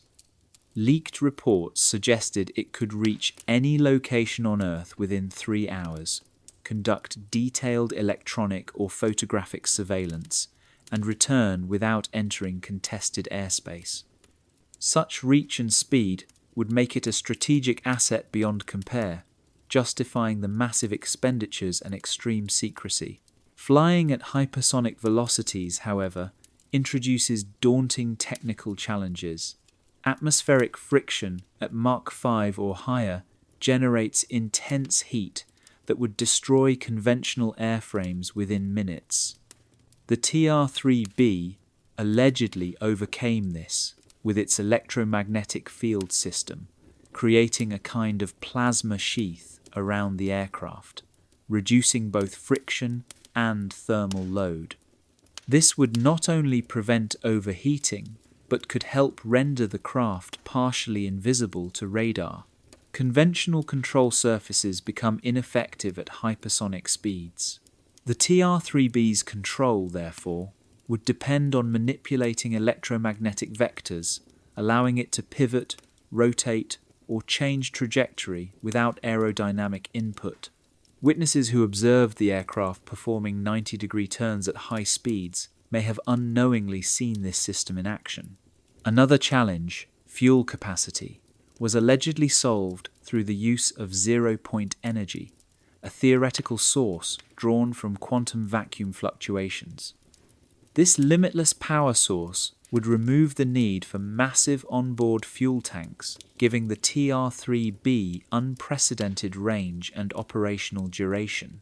Extreme acceleration also places crushing G-forces on a craft's crew. To address this, the TR-3B supposedly included an inertial dampening system using gravitational field manipulation to reduce the internal effects of acceleration. This would allow human pilots to survive maneuvers that would otherwise be fatal. Operational deployment of the TR-3B would have been managed under the most secure classification systems. Pilots would be hand-picked and trained through special access programs, with missions coordinated through channels entirely separate from traditional military structures. Skeptics rightly point out the lack of concrete proof, no photos, no crashed vehicles, and no verifiable documentation. But proponents argue that a technology this revolutionary would be guarded more fiercely than nuclear weapons. Its strategic advantages, global reach, unmatched speed, invulnerability to conventional defenses, would justify extraordinary secrecy. As it stands today, both Aurora and the TR-3B remain officially unconfirmed. Whether they represent real technology, disinformation efforts, or some combination of both, their legends persist and continue to drive investigation into what might be hiding in the skies above. In the next chapter, we will examine the electromagnetic anomalies frequently reported during triangle craft sightings, exploring what these effects might reveal about the propulsion systems powering these mysterious vehicles. Chapter 10. Electromagnetic anomalies and triangle sightings. In the deep, quiet reaches of the Nevada desert, where the night sky stretches unbroken from one horizon to the other, strange things begin to happen, not just in the air, but to the machines we rely on every day. Radios that work flawlessly elsewhere suddenly fill with strange static. Cameras display error messages or produce photos riddled with distortion. Even car engines falter without warning. These are not isolated cases of equipment failure. They are part of a larger pattern, electromagnetic anomalies, reported time and again by witnesses during encounters with black triangular craft near the restricted airspace of Area 51. The electronic disturbances associated with triangle sightings follow a remarkably consistent pattern, one that sets them apart from the random malfunctions that sometimes affect modern technology. The reliability of these accounts over several decades suggests a strong external electromagnetic influence, possibly a byproduct of the craft's propulsion system. An experienced electronics engineer who spent years monitoring the skies around Area 51 reported his first anomalous event in 1992. Using advanced radio receivers and spectrum analyzers, he regularly scanned military frequencies from a ridge outside the restricted zone. On one particular evening, the radio signals started out clear, normal transmissions between pilots and air traffic control. But as the sun dipped behind the mountains, the engineer noticed a sudden wideband interference across multiple frequency bands. It wasn't the gradual degradation typical of atmospheric conditions. It was sharp, rhythmic pulses of electronic noise. His spectrum analyzer registered unfamiliar frequency signatures, none of which matched known aircraft or weather-related interference. Looking through his binoculars, he spotted a massive, dark triangle slowly rising from the vicinity of the base. It appeared more as a void blotting out stars than as a visible object. As it moved overhead, the radio disturbances intensified, tracking the craft's motion across the sky. When the triangle disappeared over the southern ridge, the interference abruptly ceased. These kinds of broadband emissions suggest a propulsion or flight system based on electromagnetic field manipulation rather than traditional jet propulsion. Conventional aircraft emit narrow, predictable frequencies from their communication and navigation equipment. In contrast, the triangles seem to radiate energy across nearly the entire electromagnetic spectrum. Reports from motorists offer another compelling layer of evidence. Drivers who've encountered triangular craft at low altitudes frequently describe electrical failures that begin subtly and escalate quickly. Dashboard lights dim or flash in erratic sequences. Radios produce garbled speech in unknown languages. Engines sputter and, in many cases, stop completely just as the object hovers overhead. One of the most chilling accounts comes from a highway patrol officer who was driving near Area 51 in 1996. His police radio began emitting rhythmic static that matched the blinking lights of an approaching triangle. Soon after, his engine ran rough and dashboard lights flickered unpredictably. When the craft was directly above, less than 500 feet high, by his estimate, every electronic system shut down. Engine, lights, radio, even his digital wristwatch ceased to function. The triangle, at least 300 feet across, hovered silently for nearly 2 minutes. Then it glided away without a sound. As soon as it left his field of view, everything returned to normal. The officer restarted his car with no trouble. The lights stabilized, and even his watch resumed keeping time, showing no loss or gain in minutes. Camera malfunctions during triangle encounters are just as widespread. Professional and amateur photographers have described camera errors, image distortion, and complete system failure whenever attempting to capture these craft. In one account from the late 1990s, a seasoned photographer using top-of-the-line digital equipment tried to photograph a triangle hovering above the desert. As the object came into view, his camera's screen displayed patterns of digital static and shapes, almost geometric in appearance, never seen before. Autofocus systems failed entirely. Manual focus adjustments yielded nothing. Even the few shots he managed to take resulted in images that were useless, blurs of light, warped lines, and blank frames. The camera, which had functioned perfectly moments before, returned to normal once the craft vanished from the scene. Beyond cameras and vehicles, witnesses report triangle encounters affecting digital clocks, GPS systems, and even simple electronics like calculators and watches. In many cases, digital timekeeping devices either freeze or run fast or slow for the duration of the encounter, only to resume normal operation afterward. Scientific researchers attempting to measure these effects have recorded significant magnetic field fluctuations during triangle sightings. Magnetometers show readings far beyond what is produced by standard aircraft or even industrial equipment. These anomalies often rotate in a circular pattern around the position of the triangle, implying controlled electromagnetic field generation rather than incidental radiation. To affect electronics from such distances, often several hundred feet or more, would require field strength levels significantly higher than anything used in commercial or military aviation. These power levels suggest that the triangular craft generate energy comparable to that of full-scale power stations, all contained within what appears to be a mobile airframe.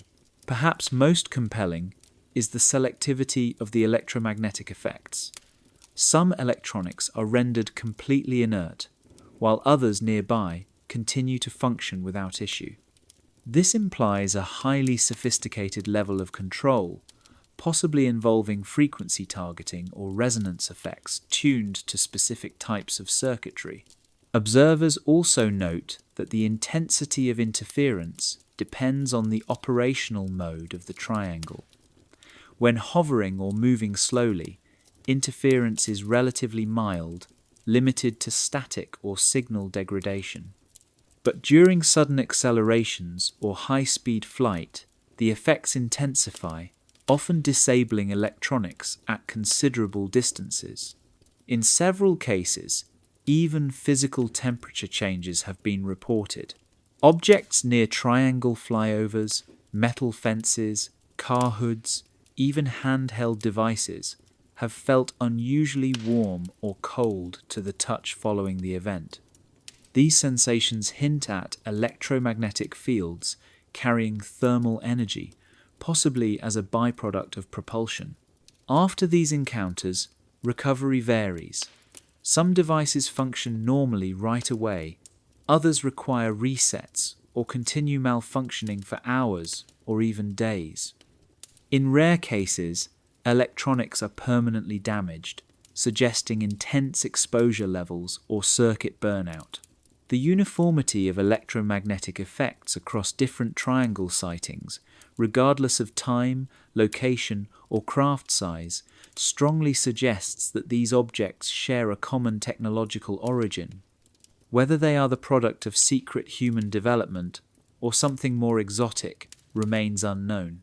But one fact is certain: these electromagnetic anomalies cannot be explained by any conventional science or publicly acknowledged technology. In the following chapter, we will explore how these triangles seem to operate, not alone, but in concert with other craft, performing synchronized movements that point toward advanced forms of artificial intelligence, non-verbal coordination, or something else entirely beyond human comprehension.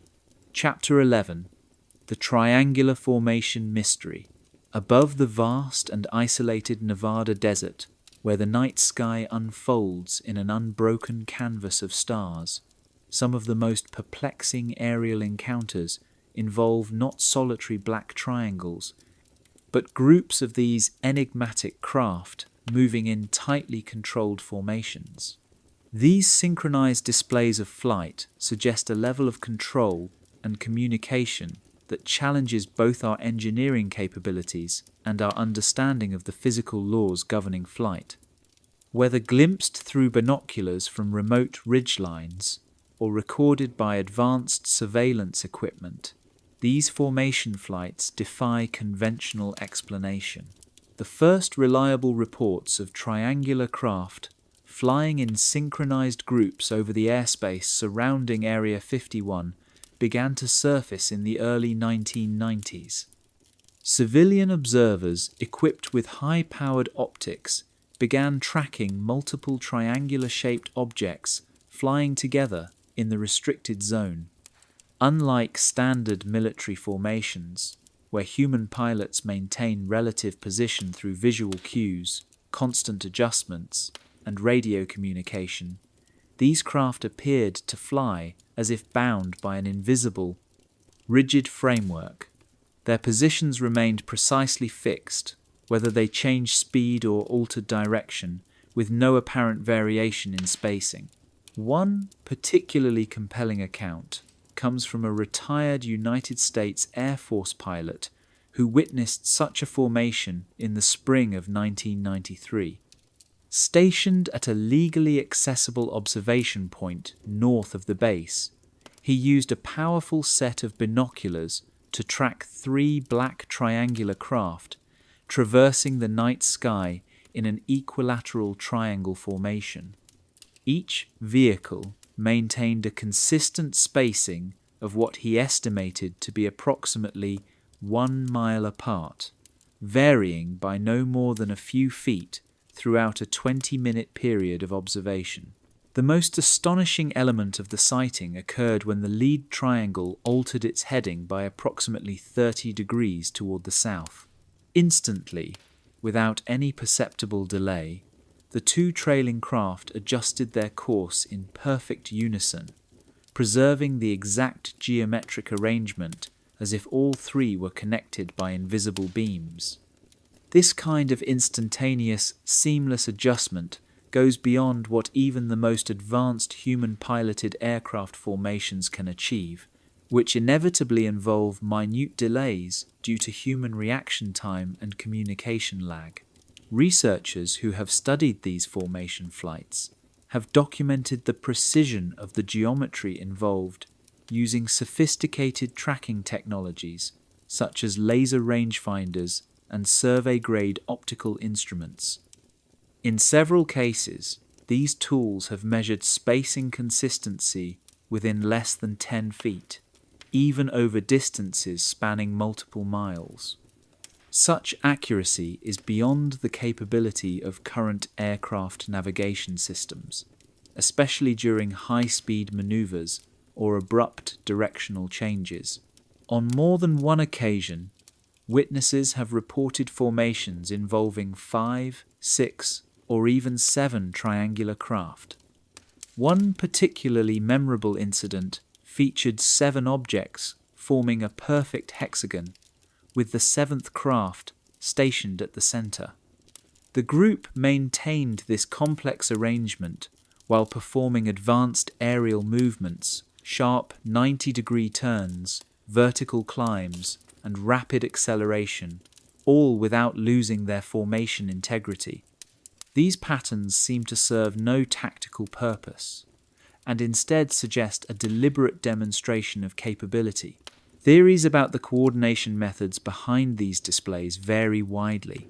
Some propose that the formations are governed by a form of artificial intelligence capable of managing multiple craft simultaneously.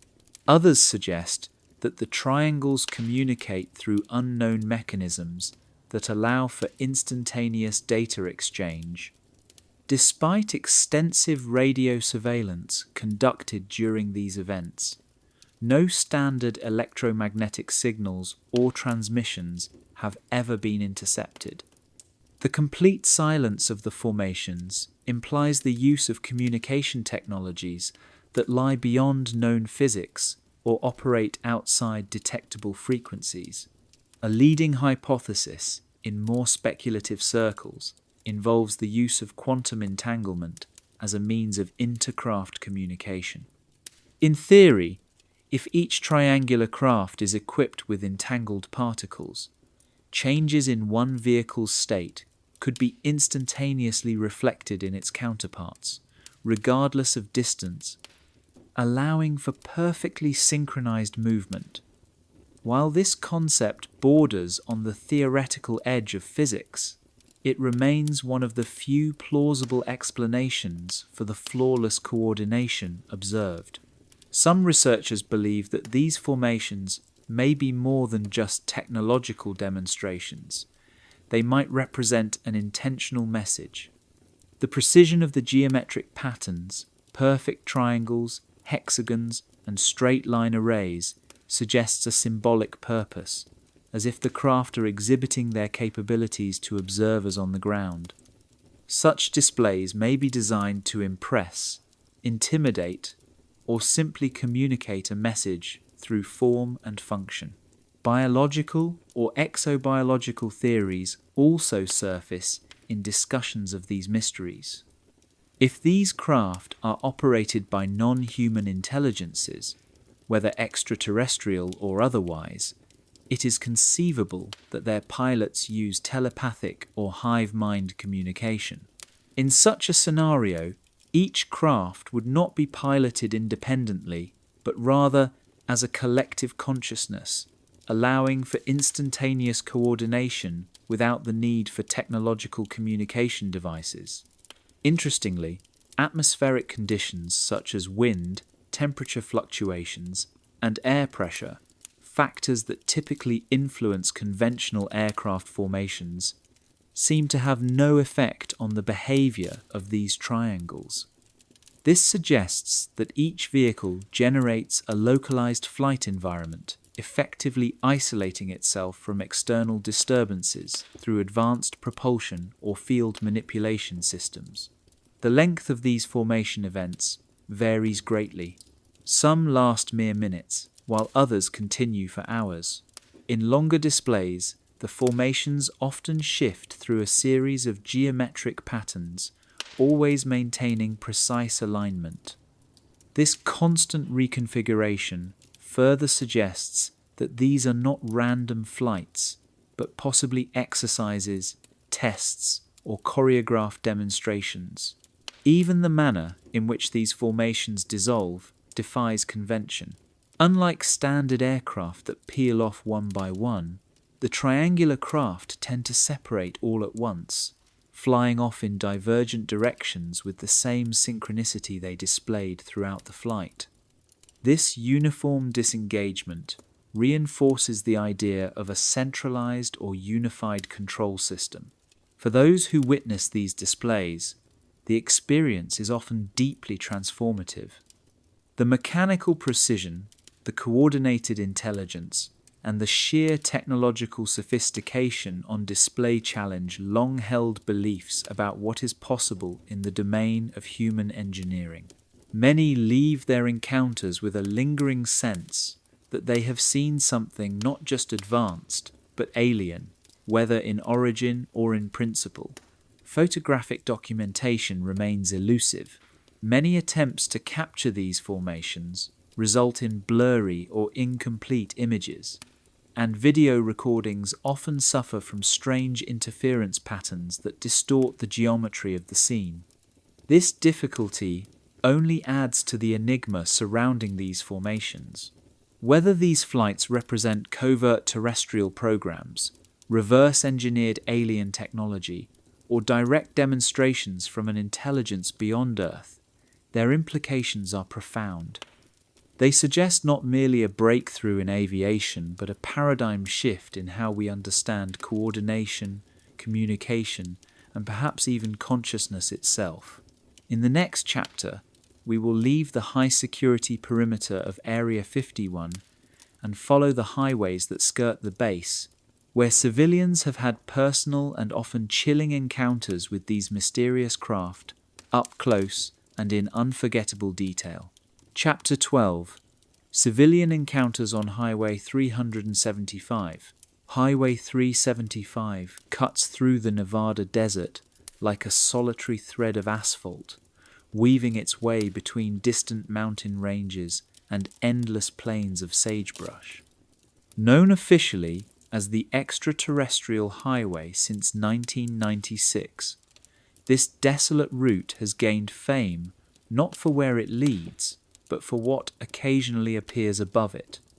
Running parallel to the restricted boundary of Area 51, it has become the backdrop for some of the most compelling civilian encounters with aerial craft that defy conventional explanation.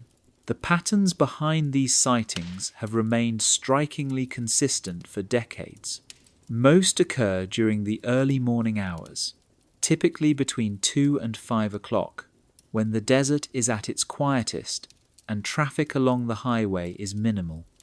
Witnesses often report first noticing an absence rather than a presence, a section of the starry sky that seems unnaturally dark or strangely symmetrical.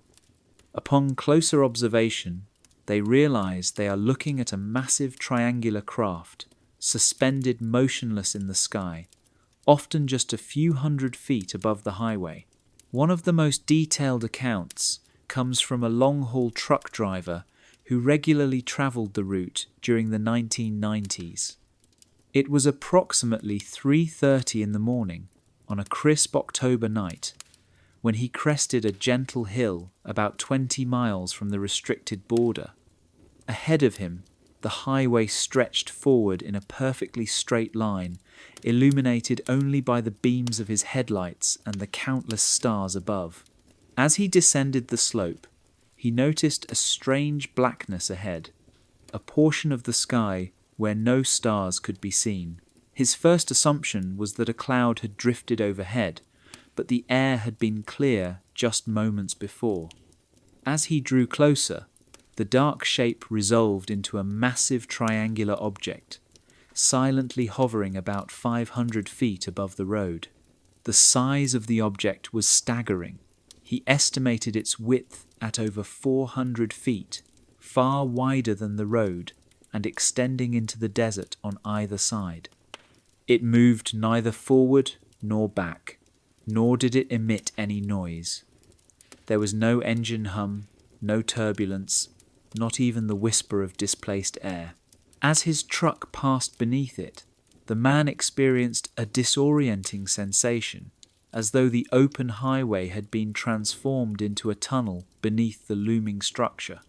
For nearly 2 full minutes, he drove in the triangle's shadow before it finally began to drift away, accelerating toward the north and disappearing over the mountains in under 10 seconds. Accounts like his are not rare. Hundreds of similar sightings have been reported by civilians over the years. Truck drivers, families, tourists, and locals, all describing virtually identical characteristics: enormous triangular craft, hovering silently at low altitudes, with no visible means of propulsion. The craft often appear completely solid, their presence undeniable as they cast sharp-edged shadows across the desert terrain. One family returning from a Las Vegas vacation encountered such a craft on their nighttime drive along Highway 375. The father, a seasoned private pilot, spotted the triangle first, a strangely symmetrical patch of darkness ahead. As their car approached, the object revealed itself to be hovering about 1,000 feet above the road. Rather than retreat or vanish, the craft began to pace their vehicle, maintaining a fixed altitude and matching their speed exactly for nearly 10 miles. It was as if the object were observing them, responding with intelligence to their movement. The psychological impact of these encounters cannot be overstated. Witnesses consistently report feelings of awe, fear, and insignificance when confronted with the craft's immense size and unnatural silence. Adults often struggle to reconcile what they see with their understanding of aviation, while children sometimes react with curiosity rather than fear. Some families recount that their children appeared fascinated, almost drawn to the triangle, while the adults were overcome by a deep sense of unease. The timing and conditions of these encounters are telling. Most occur during hours of low traffic and near total darkness. Weather reports from sightings almost universally note clear skies and calm winds. These conditions may be preferred by the operators of the craft for visibility and control, or perhaps the vehicles themselves are capable of generating localized atmospheric stability, effectively neutralizing environmental disturbances around them. Technical interference is another consistent element in these highway encounters. Many drivers report strange malfunctions during sightings. Radios filled with static, dashboard lights flickering, or even complete engine shutdowns. Cameras, both digital and analog, often fail to capture clear images, sometimes producing distorted photos or blank screens entirely. Analog watches have been known to stop, only to resume ticking once the craft vanishes. Some witnesses also describe a low-frequency vibration, a deep, rhythmic hum felt in the chest rather than heard, suggesting the use of inaudible acoustic energy or propulsion fields beyond current human understanding. Local authorities have responded to these reports with varying degrees of seriousness. In the 1980s and early 1990s, witnesses often faced skepticism or dismissal when attempting to report their sightings. In recent years, however, some officers acknowledge the increasing number of consistent reports, even if they lack the protocols or authority to investigate them thoroughly. Official documentation remains scarce, and many encounters exist only in the form of personal testimonies and community lore. Truck drivers who frequently navigate the route have developed informal communication networks, sharing warnings over CB radio about strange sightings or recent activity. These seasoned professionals, trained to recognize aircraft and well-versed in the skies of the American Southwest, have become some of the most credible witnesses to triangle encounters. Their descriptions reinforce what has become a consistent body of evidence: craft that are massive, maneuverable, and utterly beyond anything publicly acknowledged in aerospace technology. The consistency of witness accounts across different decades, backgrounds, and professions points to something real and persistent. The triangle craft do not appear sporadically or by chance. Their presence along Highway 375 seems deliberate, perhaps even staged. Whether they represent secret military projects, extraterrestrial surveillance, or something else entirely, the message they leave behind is unmistakable. Someone or something is watching, and they want to be seen. As sightings along the extraterrestrial highway continue to accumulate, the mystery deepens.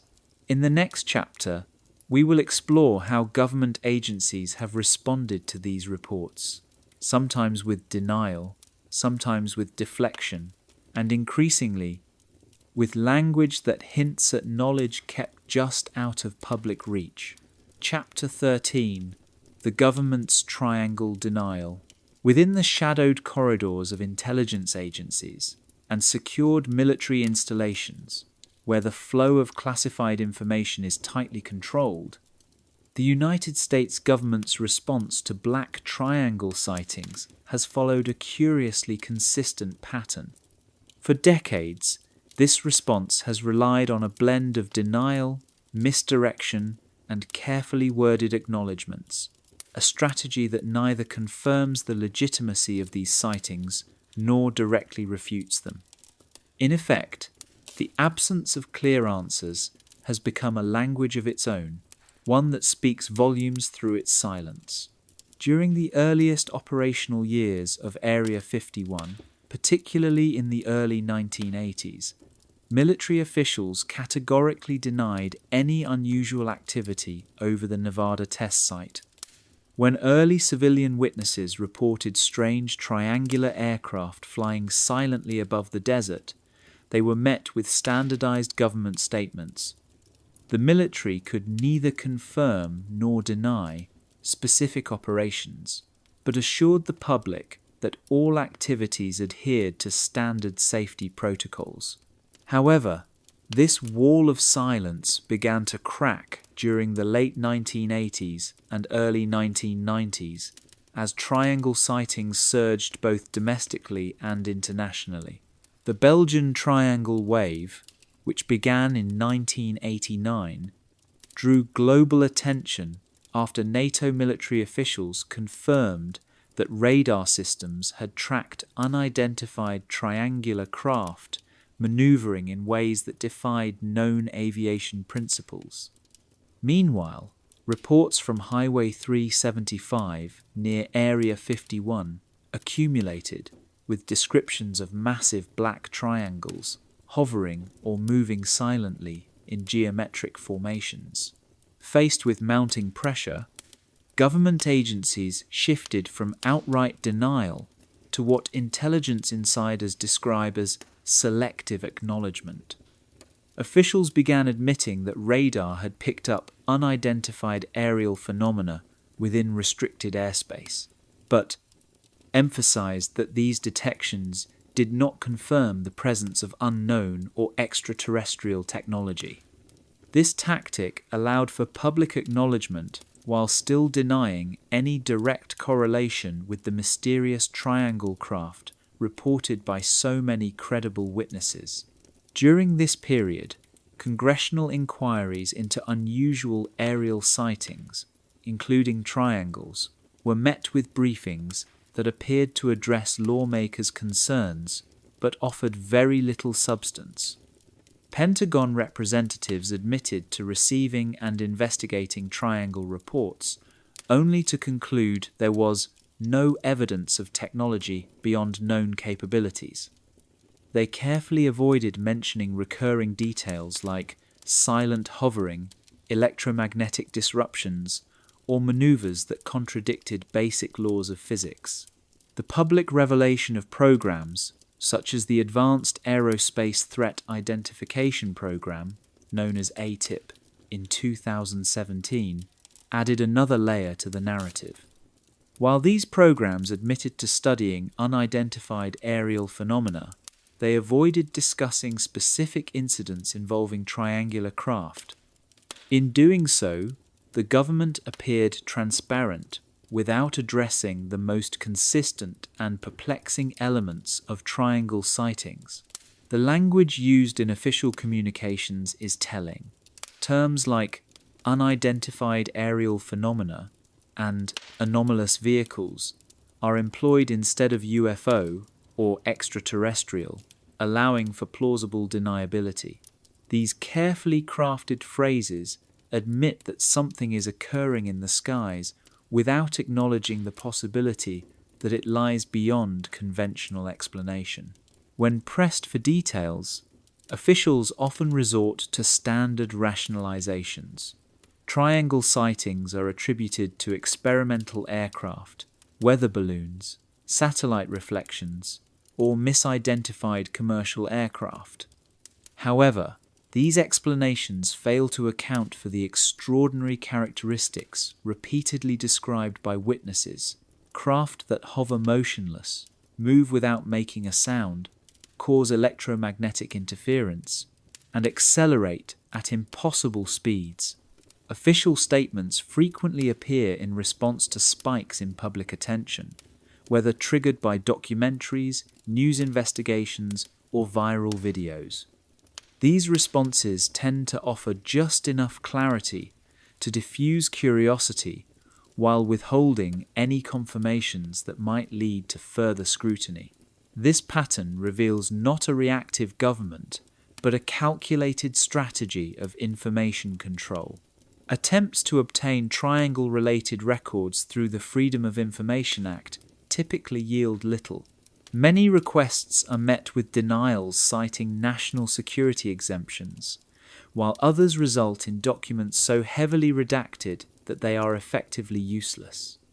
Some triangle-related incident reports, even those now decades old, remain classified at the highest levels, suggesting that their contents are still considered operationally sensitive. The international dimension of triangle denial became evident during the Belgian wave. While Belgium's military publicly acknowledged their radar data and investigations, the United States government maintained silence, even though identical craft were being reported over American airspace during the same period. The contrast suggests either differing levels of transparency or diverging objectives in managing public perception. The recent emergence of unidentified aerial phenomena, UAP task forces, has further complicated the narrative. These bodies now admit that some sightings involve craft with flight characteristics that defy current technology. Yet, they avoid linking these admissions to the long history of triangle sightings, even though the described capabilities align perfectly with what has been reported since the 1980s. Scientific advisory panels involved in UAP research continue to walk a careful line. While they acknowledge some UAP reports describe triangular objects, they often conclude that more data is needed or that additional investigation is required. These statements mirror the broader governmental position, recognition without resolution. Media coverage of triangle sightings has likewise been shaped by subtle information management techniques. When credible witnesses step forward, official reactions tend to focus on discrediting the person or proposing mundane explanations, rather than addressing the anomalous details themselves. These media strategies aim to divert attention while maintaining plausible deniability. Some researchers argue that disinformation campaigns may be part of the government's long-standing triangle policy. Whether to protect advanced aerospace projects or to conceal encounters of a more exotic nature, the evidence suggests a coordinated effort across multiple agencies. The consistency of official responses, regardless of political administration, points to long-term strategic objectives rather than short-term damage control. There is also the issue of classified budgets. Over the last 4 decades, black budget allocations for aerospace technology have grown significantly, especially during peak years of triangle sightings. Yet, no public acknowledgement exists of any programs that would explain the capabilities witnessed by thousands. This disparity between budget transparency and denial of advanced aircraft presence is difficult to reconcile. Service members who observe triangular craft are usually instructed to report through internal channels and avoid public commentary. These internal reports are then absorbed into the classified system, reinforcing the wall between official documentation and public awareness. The government's denial strategy has clearly evolved over time, from outright dismissal during the Cold War to strategic ambiguity in the new millennium. As UAP discussions become more mainstream, the triangular craft may eventually be addressed more openly, but for now, the silence remains deafening. In the next chapter, we shift our focus overseas to examine how triangle sightings have emerged across Europe, Asia, and South America, raising profound questions about the global nature of these phenomena and whether they represent a unified presence operating far beyond the scope of any one nation. Chapter 14: International Triangle Incidents. Across every continent, from Europe's industrial heartlands to the most remote deserts of Australia and North America, reports of massive, silent, triangular craft have emerged with remarkable consistency. What was once believed to be a phenomenon isolated to the Nevada skies near Area 51 has revealed itself as a global mystery. Civilian and military witnesses alike, across dozens of countries, have described encounters with black triangular objects that defy the laws of physics, remain silent in motion, and often display clear signs of intelligent control. The characteristics of these international sightings mirror those documented in the American Southwest with uncanny precision. Witnesses around the world describe objects the size of football fields, flying low and silent over populated areas or military installations. These craft often emit no visible exhaust or engine sound, execute maneuvers that conventional aircraft cannot perform, and leave in their wake electromagnetic disturbances that interfere with electronics, communications, and even human perception. European encounters are among the most well-documented. The now famous Belgian wave of the late 1980s and early 1990s marked the first large-scale civilian and military response to triangular craft. Multiple radar installations tracked unknown triangular objects, and fighter jets were scrambled in response. Eyewitnesses across Belgium described silent, low-flying triangles that hovered or moved with unnatural agility. NATO officials confirmed radar contact, though the origin of the craft remained unidentified. In the United Kingdom, a series of triangle sightings during the mid-1990s created a stir. Witnesses across England reported seeing enormous, silent, hovering triangular craft, sometimes over civilian neighbourhoods. In several cases, local authorities recorded electrical malfunctions coinciding with these sightings. These incidents bore all the hallmarks of the Nevada encounters: massive size, hovering ability, and profound electromagnetic interference. In 1998, a striking incident occurred near a NATO airbase in Germany. Personnel detected a large triangular object on radar, approaching at moderate speed from the east. Aircraft were launched in response, but the object accelerated beyond their capacity for pursuit and disappeared, still visible to the naked eye, even as radar contact was lost.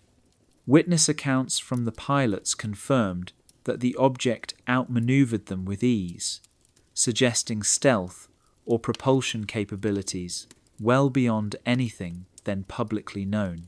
Australia has also reported an unusual number of triangle sightings, primarily in the isolated deserts of South Australia and Western Australia. These sightings are often near military testing areas, resembling the conditions of the Nevada Test and Training Range. Australian witnesses consistently describe slow-moving, silent black triangles capable of hovering in place or vanishing within seconds.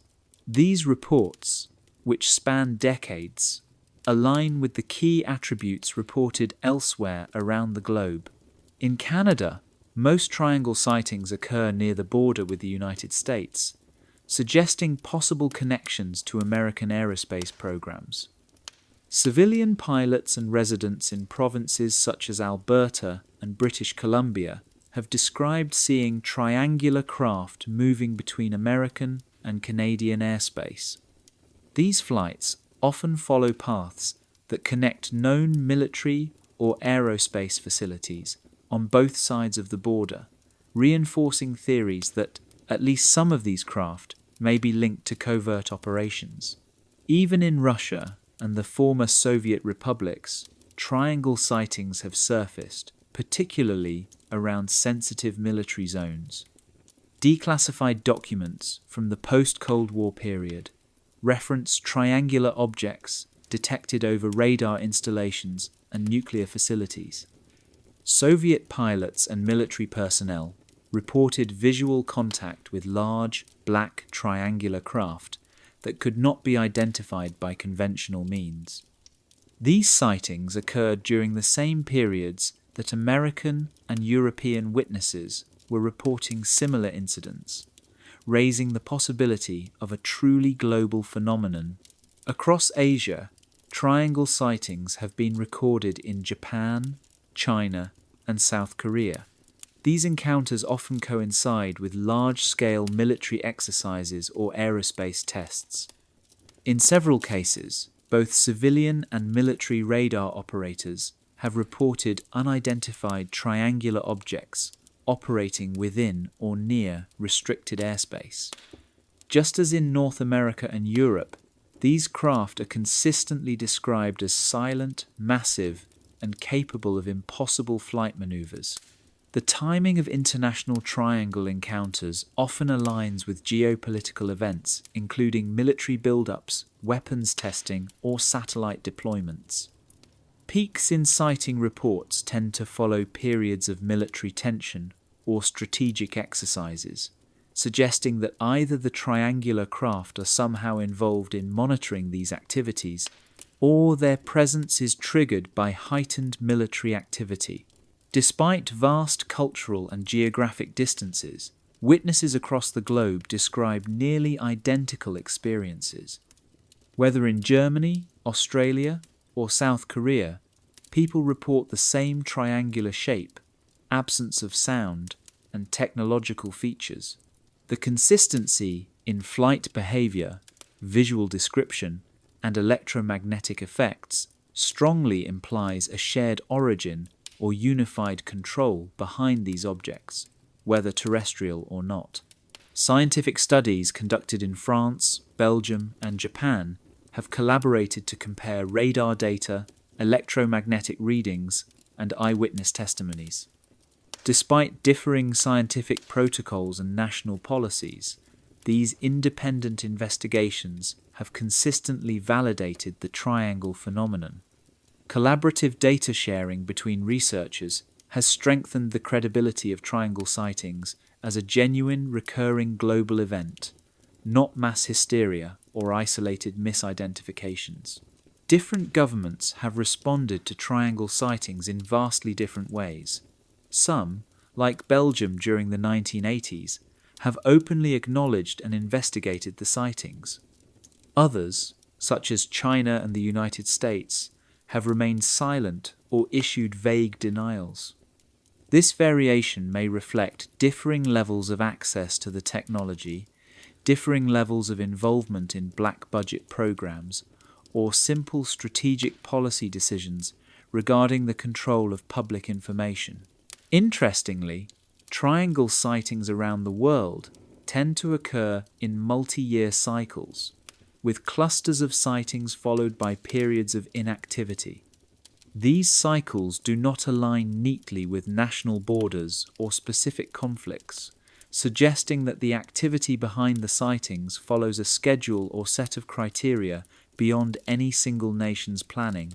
Cultural responses to triangle sightings differ, but the technical details remain consistent. In the West, such objects are often interpreted as advanced military craft or potential extraterrestrial visitors.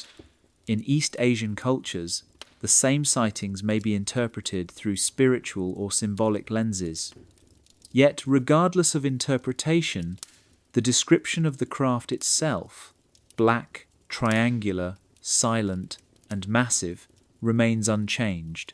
International collaboration has improved significantly in recent decades, as researchers leverage global networks to analyze and share sighting data. The rise of encrypted communication, real-time radar tracking tools, and open-source intelligence gathering has made it increasingly difficult for governments to suppress or discredit triangle reports. Civilian science has become a global force capable of tracking the phenomenon independently of official agencies. As more countries experience these mysterious encounters, the burden of understanding no longer rests solely with the United States or NATO allies.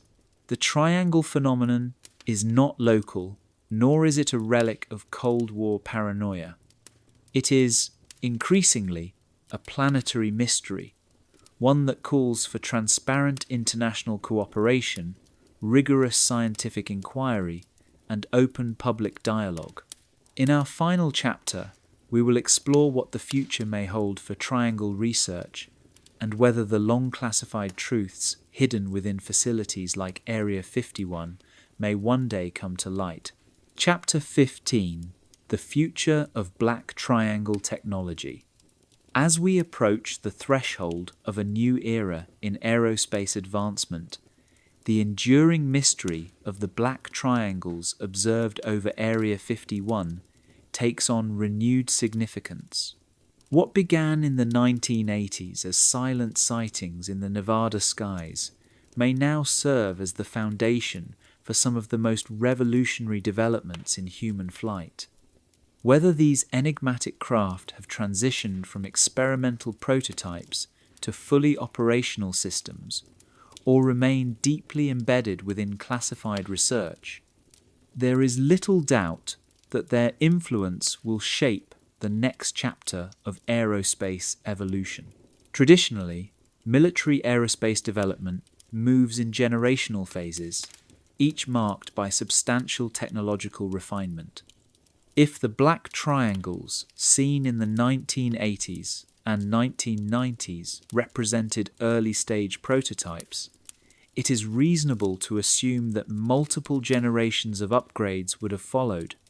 Most defense systems progress from concept to deployment within 15 to 20 years. Based on that timeline, the triangle craft, assuming they were real, could now exist in a highly mature operational form, far exceeding even the astonishing capabilities reported by early witnesses. Interestingly, official aerospace research has begun to pursue the very technologies long rumoured to be associated with black triangle craft. Fields such as electromagnetic propulsion, metamaterials, and field manipulation physics have moved from fringe theory to government and academic funding. While current mainstream projects remain well behind the capabilities attributed to the triangles, this parallel interest suggests that science is catching up with speculation. The rise of private aerospace corporations has also introduced new dynamics. Companies like those developing reusable rockets, hypersonic transport systems, and next-generation propulsion technologies now rival traditional government contractors. Operating under less restrictive classification systems, these firms may eventually serve as conduits for triangle-style technology to transition into the civilian world. Should this happen, we may witness a transformation not only of military aviation, but also of global transportation, space exploration, and energy systems. Equally relevant is the rapid advancement of artificial intelligence and autonomous flight control systems since the 1990s. The tight formations, perfect coordination, and instantaneous maneuvering described in triangle sightings once defied belief, but today, such behavior could be replicated by AI-driven aircraft. This raises the possibility that what once seemed alien may now be reproducible through cutting-edge software and control systems developed in recent years. The field of materials science has also progressed dramatically. Researchers have successfully developed programmable matter and metamaterials capable of changing electromagnetic or structural properties in real time. Laboratory demonstrations of room-temperature superconductors and exotic alloys suggest that materials once limited to science fiction may now be nearing practical application.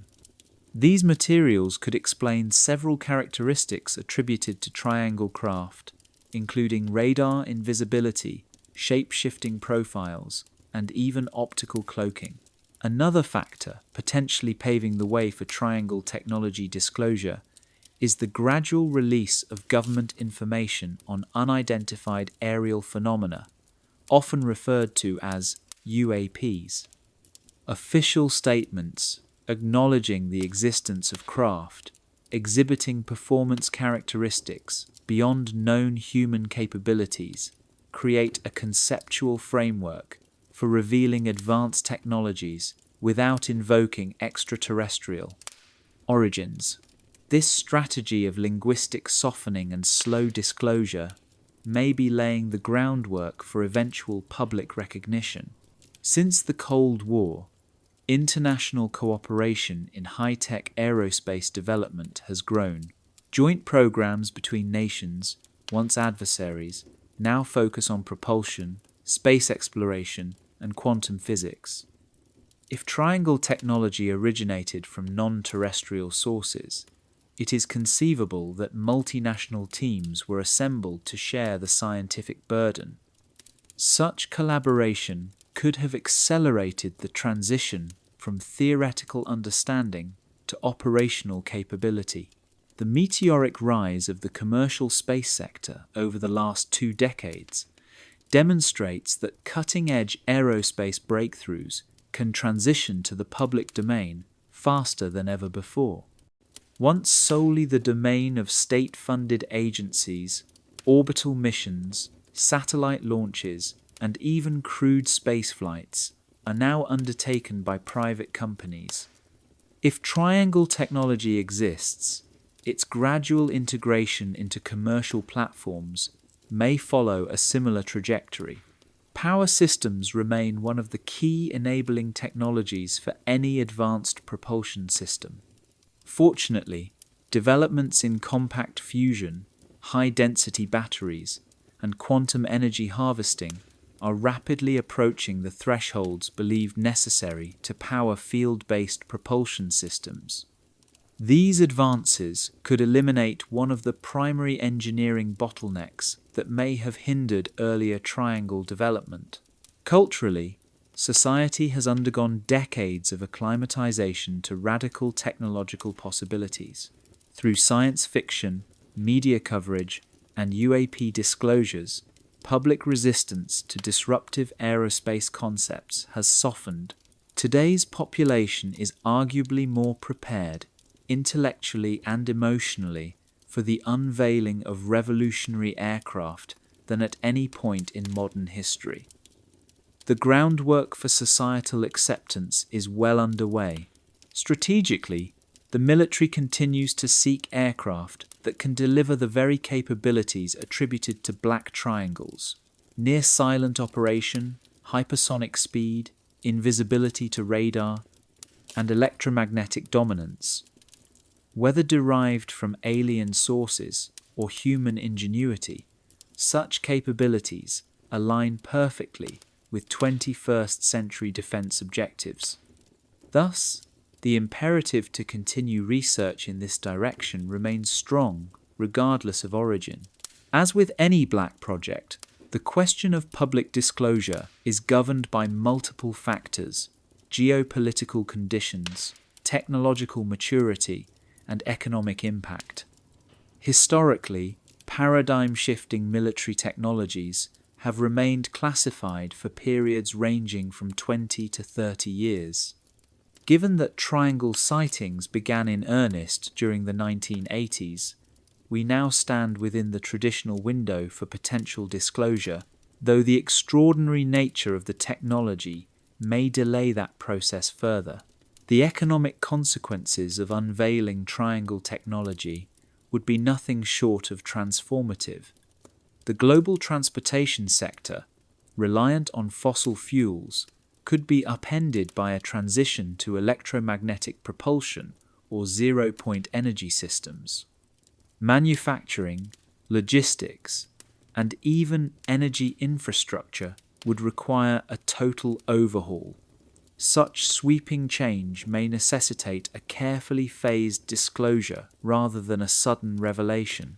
From a scientific standpoint, the validation of triangle-related technologies, especially if they include gravitational field manipulation or energy drawn from the quantum vacuum, would fundamentally rewrite physics as we know it. Such disruption could challenge the academic and scientific establishment, providing yet another reason to delay open acknowledgement. Ultimately, the path forward for Black Triangle technology hinges not only on engineering prowess, but also on societal readiness. Integrating such radical advancements into our world would demand shifts across politics, infrastructure, education, and culture. The leap from secret test flights over Groom Lake to global commercial deployment is vast, but not impossible. Whether the Black Triangles are glimpses of future human innovation, relics of recovered alien systems, or something in between, their impact echoes through every corner of the aerospace world. They represent not only a technological enigma, but a symbol of humanity's insatiable curiosity, our drive to pierce the veil of the unknown. As we close this journey through the legends and likelihoods surrounding Area 51's triangular craft, one truth remains. The mystery itself is fuel for exploration. And perhaps, in that shadow above the desert sky, the future already flies. Thank you for joining us on this journey through the mysteries of Area 51's Black Triangles.